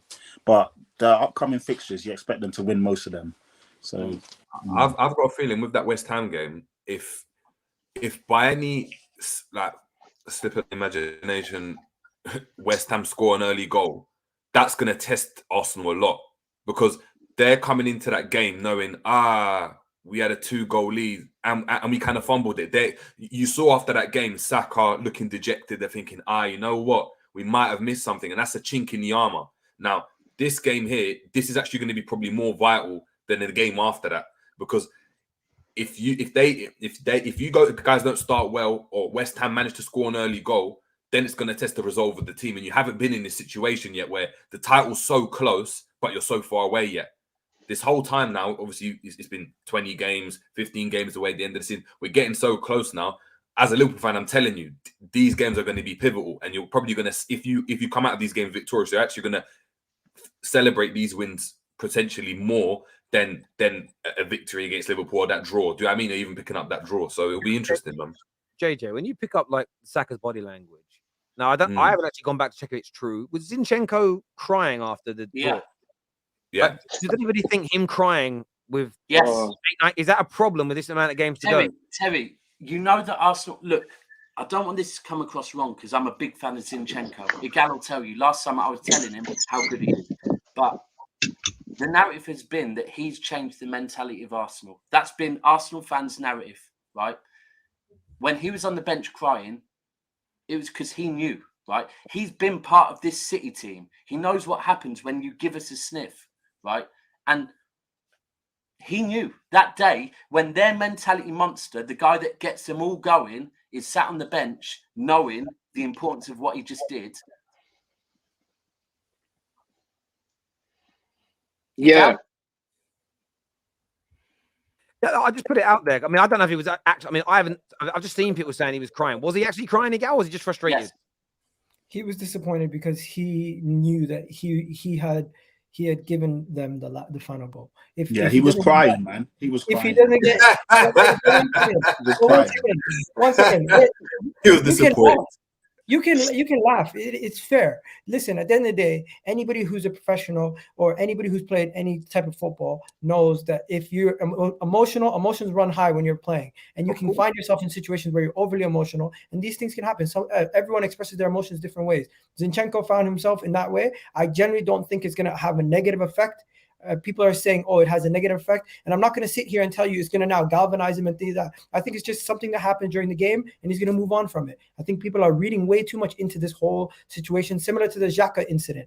People are just reading way too many things out of little incidents in games. And remember when Suarez was crying, though? Do you remember when Suarez was crying when after Gerrard slipped? At Crystal Palace, they had to push the camera out of his face. Yeah. Now, Zinchenko's a warrior. He'll bounce back. Zach, you're so sarcastic. No, I'm not being sarcastic. I feel hard because I do. Listen, as I said, I'm not saying Zinchenko, so it's difficult for me. But as I said, I don't think I want to get Jerry's opinion. He's experienced this a lot. Yeah, that's what I'm saying. I'm saying that I'm not saying Arsenal can't do it. I'm saying that this game's actually very, very vital because if you come back and spank West Ham 3-0, as Dap said, that's going to prove to me, you know what? Mentally, they've actually got it there, because this is a tougher loss to that Liverpool draw. That's a tough loss to take. If you flop against West Ham, that's going to be a tougher loss to deal with. So for me, if you guys go and spank them out, that's like, you know what, this team's serious. It's going to be a tough game. It's going to be a tough game because mentally, you know, if West Ham score, things start to get shaky. Your fans are going to naturally, you're going to be like, oh no, is it happening again? I know last day of the season when Wolves went and scored that first goal, you're like, it's happening again. It's happening again. Naturally, the energy starts to go and affect the players, the fans, and everyone. So it will be. And it go. I know Arsenal bounced back from a lot, and you've basically any challenge that's been put in front of you, you've pretty much blitzed it, right? But this time round, you're playing on Sunday, first game. I think Man City are going to blitz Leicester. Leicester are terrible. They've got a terrible defense. I reckon Haaland will probably get a hat trick if anything, right? Maybe Alvarez. We might rest Haaland. Your game's not getting Alvarez as well. Yeah, your game's not getting lost in a 3 o'clock kickoff when everyone's playing. You're the first game on Sunday. All the eyes are going to be on you guys. I know you've beat a lot of the challenges that have been put in front of you this season, but this is crunch time now. How do you feel about that? The fact that you're the first game on a Sunday, and again, like Jerry said, if West Ham score first, I think that's going to be a headache for you guys, because I've been being a pest for Rob Holding, to be honest. Listen, to everyone listening and watching, Daps, you do your job, we'll do ours. We'll see each other when we see each other. Yes, no, I'm not focused. I'm looking forward. Well, simple. Our job is Tuesday. Our job's Wednesday in Munich. Don't worry about this weekend, bro. That's done already. Okay. No, but if you go into that game with that mindset, understand, Leicester got a new manager. No, this isn't new to us. Egal, you can't do that to us. This isn't new to us. Leicester new manager bounce. Listen, never write off a game in the Premier League. Manchester City are a great team. You're gonna win most of your games. I think you're gonna win, but you can't go into the game with the mentality that we're looking at the next game. Do you know, I love it what you did there, Egal. You almost let it all out, and then you brought it back in again. You're like, I'll bring it back in again now. Okay, cool. Super Chat here says, Zinni is not a warrior. He cries more than he assists. Last year, he cried up. Listen, but there was a very different thing about the war. And I know that, again, there are a lot of weird people I've seen online the last year criticize Ukrainians for being upset. I don't really care about your stance. People aren't involved. You get what I'm saying? Like, it's some of the weirdest things people do. I don't find people weird in this world, how they attack citizens who have no control over what their governments do, good, bad, or indifferent, and make them part. I had someone actually message me saying I shouldn't have redneck Alex, the Chelsea fan, on because he's born in Russia. And I'm like, he's an individual. Like, I'm not going to treat him. He lets guns off out the window live on streams, bro. I mean, keep having him on. Yeah, bro, that's crazy. But my point is, I'm not going to say right here, no Russians allowed because of what Putin. Do you know what I'm saying? Like, that kind of mindset for me is backwards as hell. Harry, we live in a banter era where there's no holds bar. If you guys are making fun of the guy for crying about a war, come on, check your heads. Bro, mate, we know that. I saw someone today. I saw someone today smirking at someone getting injured. There's no holds barred anywhere. I better not be talking about the military. You already spoke about it. I have a feeling City might go trophyless this season. They'll probably face Madrid next in the Champions League, and the league is not as easy task to catch Arsenal. Does anyone see City not winning any of the 3 trophies they're in? No. They're winning the FA Cup. No. This guy's just trying to get a reaction out of Daps. That's all it is. Because, yeah, come on. No, but Daps, on a real, would you be happy with just the FA Cup? Nah. I've already said this. Bro, the FA Cup is a failure. Big failure, bro. Come on, man. We're not you. Yeah, you're not Arsenal. You don't have 13 league titles. You don't have the That's just the reality. Wait, worry about West Ham, bro. Hey, you worry about Leicester. Bro, listen, I'm not being funny, but a couple of weeks ago I said when you were top and we hadn't started cooking, I was thinking about it and thinking, if we were where Arsenal are, our board would be very disappointed because you're playing for 1 trophy, right? Damn big Arsenal, 1 trophy, right? Bro, come on, man. Don't do this history thing again. We've won 6 Premier League. So you're playing for 3 trophies. You're gonna get the treble then? What's going on? You got all this confidence. Well, great segue. Great segue. Have you ever retained? Great. By the way, We're going to go on to the Chelsea City in a minute. Chat here says, to me, Arsenal bottled the Brentford game more than they did the Liverpool game. I think this is in relation to. What? The Brentford game, the referee got sacked. What are you talking about? The referee that we got, man. What are you talking about? The referee got sacked for not driving. Yeah, don't blame it on VAR. This is why I have a stressful. I just can't control Egal. I just can't. He's on one, so he's not happy. Egal. Our record in London derbies is insane. I'm not worried at all. We will be fine, is what James Adams. Do you know what I like about that, James? That's all Egal had to say. We have no problems. We're fine. We're going to beat them. They will beat West Ham easy. They haven't conceded a single goal to a single London club this season. That's mad. Arsenal winning. There's no doubt. This is Sophie Rose. Yeah, hello, Sophie Rose. I don't think it's the Sophie Rose, a different Sophie Rose. No, says a superstitious fan here. Liverpool lose the league by a point twice at both final days they played Wolves. Who has Wolves on the final day? Oh, I didn't even know that, you know. Oh, I just looked. It's Arsenal. Stress balls out. The stress balls out. Yeah, I see a guy with stressful there. All I've seen you do all showing now is stressful and do your. You guys are missing Rwanda on it. You need to send them to your players, bro. The Arsenal. This here, what happens if Man City wins the treble? Will the Scousers break? Is the first bit. But does anyone see City? City fans don't want to talk about it. They keep saying, "Don't talk about it." Shush, shush, shush. No, we're going to speak about it. Is the treble coming to the Etihad? Are they about to match the single greatest achievement any English team has ever done and do the treble? And a three-peat at the same time? Terry, if they do that. My God. Man United's treble winning team also did a three-peat. So, yeah. No, but you should be scared because they would be two people. At the end, we did it, we won it, and then we won it 2 years after that. So our treble. So you didn't actually do it. Yeah, we did. Well, not at the end of it, at the beginning of it. The same season, though. So you could argue that. So I mean, maybe it's better than Man United. So are they going to do? I mean, you can laugh all you want, Egal. It means you walk away trophyless. It's a weird thing to laugh at, but I'm not laughing. I'm literally just. You're triggered. Terry, you're triggered. This is why I said, guys, Terry's not panicking. He's just triggered by everything I do. It's crazy, bro. Terry, your team really got you that emotional right now, bro. You're the one sitting there with a stress ball.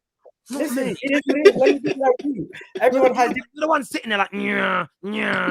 Sorry, Magnum's my stress ball. I get it. Terry, you're telling me you don't got a pen in your hand or something to mess with? Look how quick my hands came up there, bro. Look at that. Boom. No stress. Back in his pockets. Yeah, playing with myself. That's what I'm doing, really. Do rude boys still do that? Do rude boys still walk around with their hands down their pants? Because they do.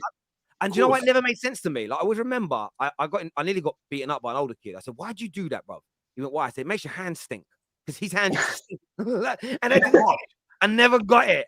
Yeah, but we all know by the end of the day, do you know what I mean? You got to have another. Anyway, this guy's hand used to reek. What was his name? His name was Aaron Van Edge. He's a weird kid. But there we go. What? What? Nah, I'm just joking, man. I just said you're giving out gubbies. Gubbies. That's his name, isn't it? Do you know what I mean? I don't care. What's he gonna do to me?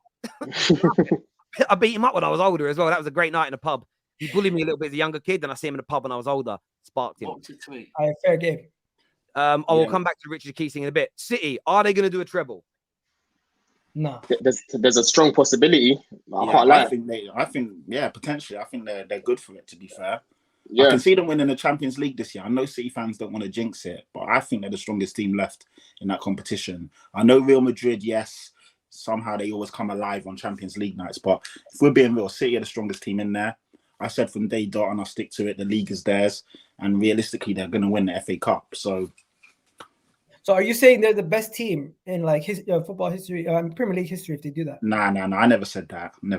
And even if they do win it, obviously, when they do, and if they do, then you can have that conversation. Right now, they haven't done it. But if they do that, they've surpassed Tottenham officially. You can't ever speak about them. Tottenham? They've already done that. They've already surpassed Tottenham. Well, why? Well, in that case, Tottenham beat the best team in Premier League history this season. Why are you bringing us into it? That's weird. What have you got to do with it? Strange. Yeah. That's your job. Yeah, you have nothing. You have nothing to do with it, Tottenham. You Nothing have to do with it. Yeah, listen, I'm not out here claiming stuff that isn't there, so I don't know why you even brought our name out. It's really weird. We can't be the best team ever. Haaland made us worse. Remember? No, but Daps, 1 second, Daps. Am I mistaken to say there's Tottenham fans out there that still think they're bigger than you? I don't care, bro. They're calm. Bigger. Oh, is this No, another it's conversation? not the side Bigger. of the ship; it's the motion. That's really weird. I don't know why. Again, whatever. Innit? I'll say honestly, if they do the treble, I won't think they're the greatest Premier League team of all time, but they will be crowned as the greatest Premier League team of all time because the media and a lot of rivals, I've seen them do this to Man United legends. Recently, I was in a space where Vidic, Evra, Scholes, Van der Sar, Rooney, and a few others were all described as non-integral players of those teams. So our legends are consistently played down. A lot of people actually put other Premier League teams above Man United's treble team as well when it comes to like articles and ranking them. They always come in around third and fourth by a lot of media outlets. But this team, if they win the treble, doing a three-peat, all the body of work that's come before it, the media will crown City number one.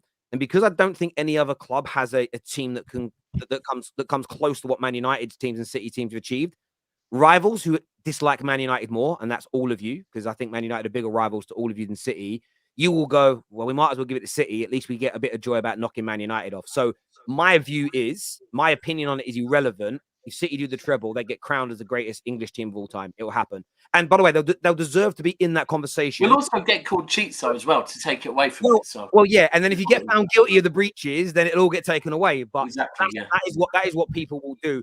They will kind of like. No one will talk about the fact that Aguero's goal earned the Premier League so much money that all your clubs went and spent extra money. It's weird. It is what it is, man. Well, but listen, come on, treble. Let's not talk on trebles. But why don't you guys like talking about it? Did Liverpool like talking about it last season? Yes. They didn't shut up about it. So I'll be real. I've never said we will win the Champions League. However, this season I said when we drew Bayern, and it wasn't just a draw in Bayern, it was drawing Real Madrid with the second leg being at the Etihad, which we have now set a record. Premier League team with the most unbeaten games at home ever, right? I think that's massive. The fact Real Madrid at the Etihad second leg, I said if we beat Bayern, because we've got to go to the Allianz, I think we win the Champions League this season. I also think the league is in our hands now. It sounds mad, but I'm looking at the FA Cup thinking, because we play our game in the FA Cup 2 days after, 2 or 3 days after we've been in Munich.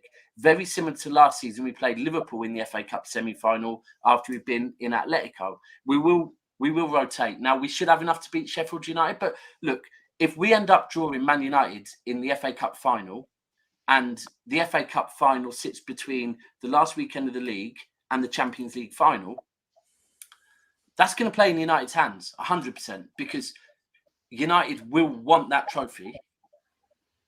So I'm actually looking at the FA Cup thinking, I don't know if we win that. Yeah, but we've already spoken about the problems at United right now. They might not even get to a final. So that you will get an even easier opponent if that happens. How I look at it right now is that you're going to beat Bayern. We're not beating Madrid next week. So my only hope is that Madrid do something against you guys, because I don't want you guys to win the Champions League. But I think it's a bit of an incentive now. If Napoli get through, I think Napoli in the final. Napoli lost. Napoli lost, so that's the thing as well. They lost, so they've got Osimhen in the next game, who's going to be fit. And they're at home.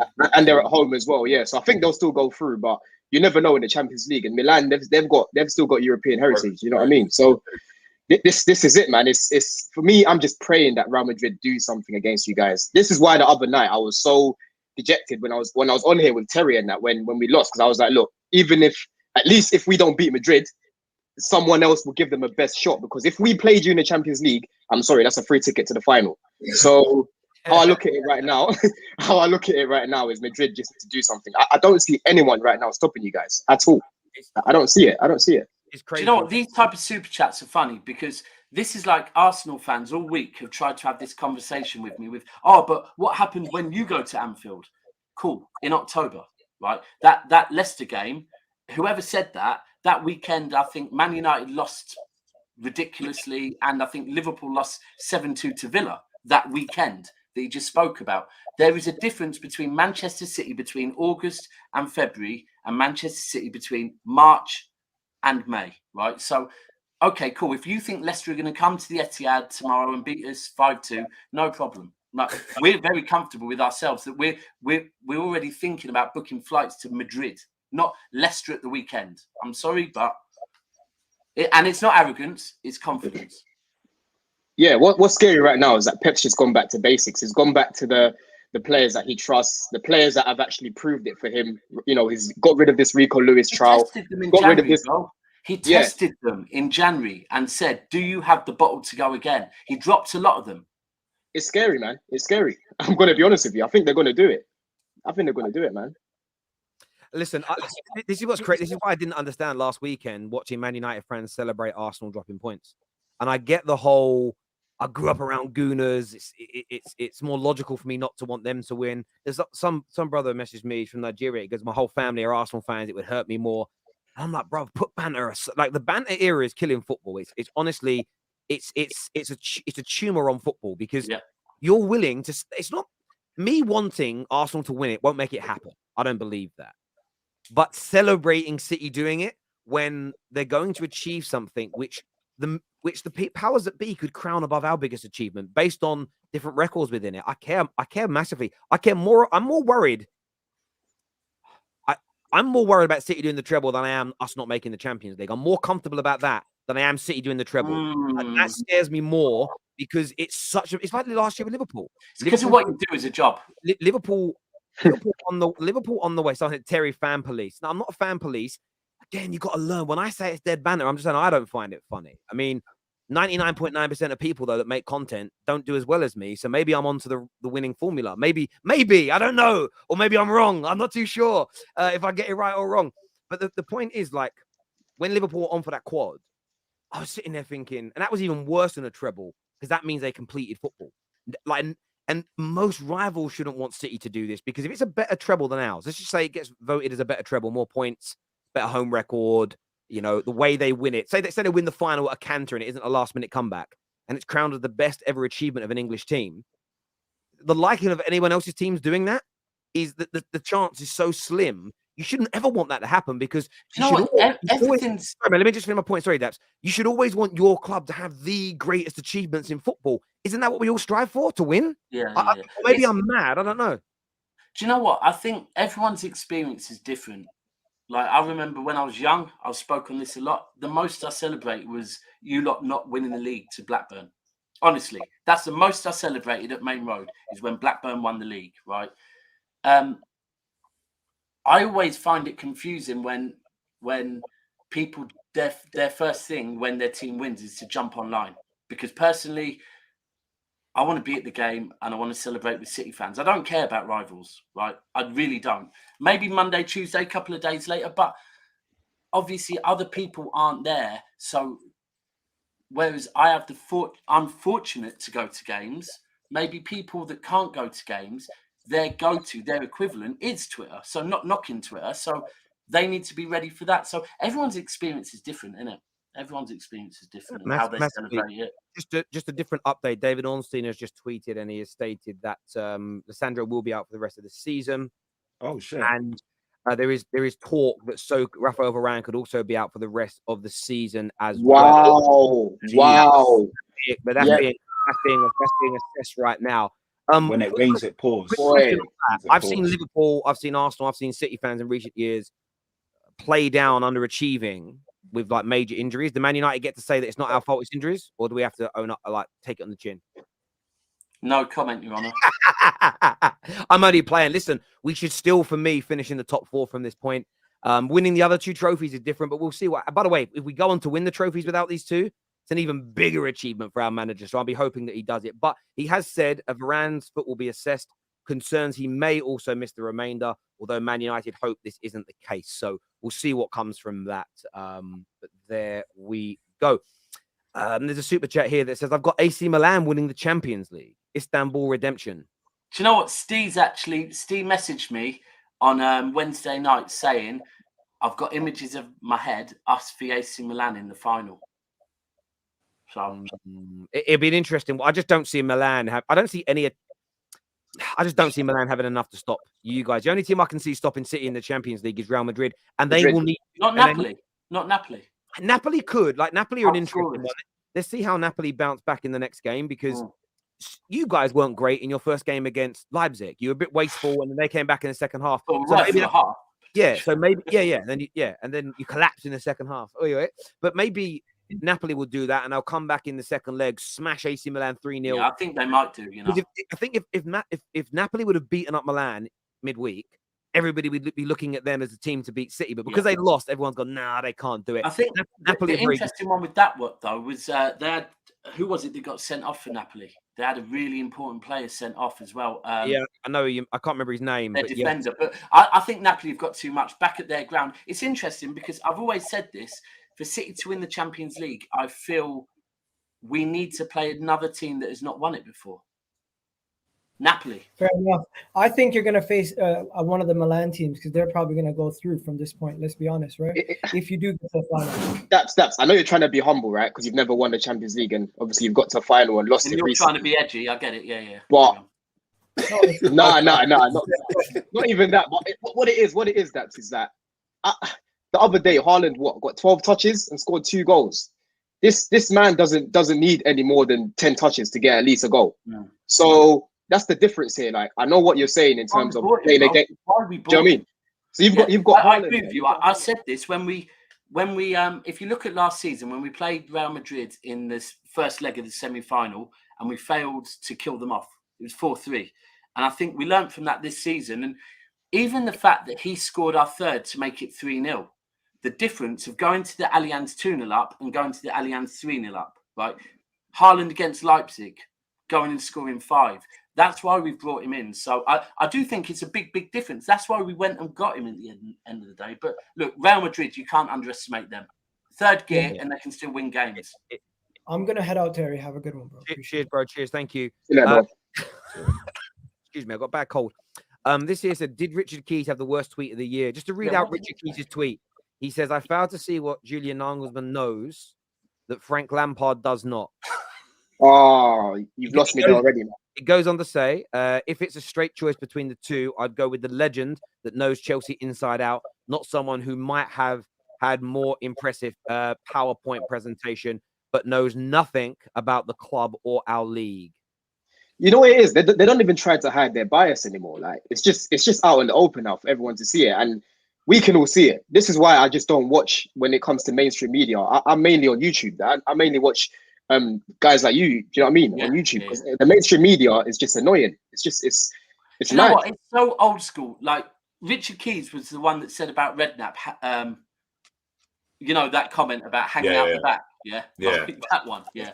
It's just it's so old school English. Sorry, what is the context of this though? Is one of the boys. Is it for the interim manager role right now? Or no. For the manager job. Period. Look at your face. Craziness. Wow. Yeah, that's crazy. Honestly, it's.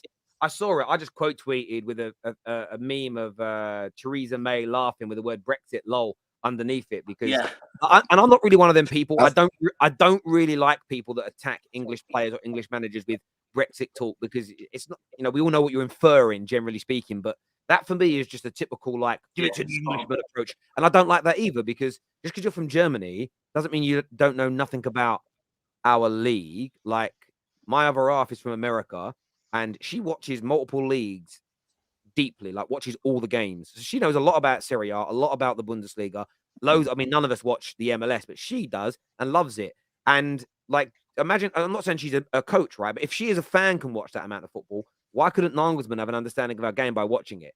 Yes, he doesn't know individual people because he's never worked here. But by that logic, Klopp and Pep and Ten Hag, Mancini and Fergie never played in England before he managed here, but he did okay. It's honestly, it's so. And Terry, before you even defend Nagelsmann and what he's done as a coach, Lampard's just not good enough. This guy should be managing in the Championship. Do you know what? That's it. The thing is, there's no need for it. We know why he's in charge. He's been brought in for a reason. We get it. Everyone gets it. No one doesn't get it. It's to kind of try and steady the ship. The fact he knows the club, he's going to bring the fan base that were dipping to Bayern back over. and that's what he's there for. Right? And you know what the irony is? He's brought no vibes. He's brought 0 vibes since he's been here. No vibes at all. No vibes at all. This is the thing that happens. You can be a club legend, but if you come in and foul and mess up, these younger men are just going to have not that much respect for you. He was at Everton anyway. Exactly. Like Lampard's a legendary midfielder, but it's only going to take you so far. If he's not good at leading, if he isn't a good manager, these players are not going to listen to him. And he's had 2 games now. He's done nothing in either. You've looked just as bad. Richard Keys is a madman, but there we go. Viewers, I want to say a big thank you to all of you for tuning in. Remember, all of our episodes are available on Spotify. Please go and follow us there now. Set us to auto download because you might not watch the whole stream tonight. You might want to download it later. You can scan that QR code on my screen or click on the link in the description below. We're back tomorrow with all the match reactions for you as always. Don, Daps, JJ, and Patty, Chatty Patty. That's a good boy. He hasn't been very chatty tonight, though. He's been very quiet. I've been chilling, man. I've been enjoying. He's been sitting there and he's been just throwing in his little bits here and there. Are you dreaming about Vinny? No look assist here and there. You know what I mean? Throwing the alley-oop whenever someone wants to. And Egal, of course, for coming on. I think he's had to go break fast. I think that's why he left. He might have a show as well. I don't actually. Yeah, he said it. He said it actually. Yeah. I put it in the comment. Yeah, put it in the chat. Viewers, you're amazing. Please make sure you smash the like button before you leave. Take care. Goodbye. God bless. And I'll see you all again soon. Peace.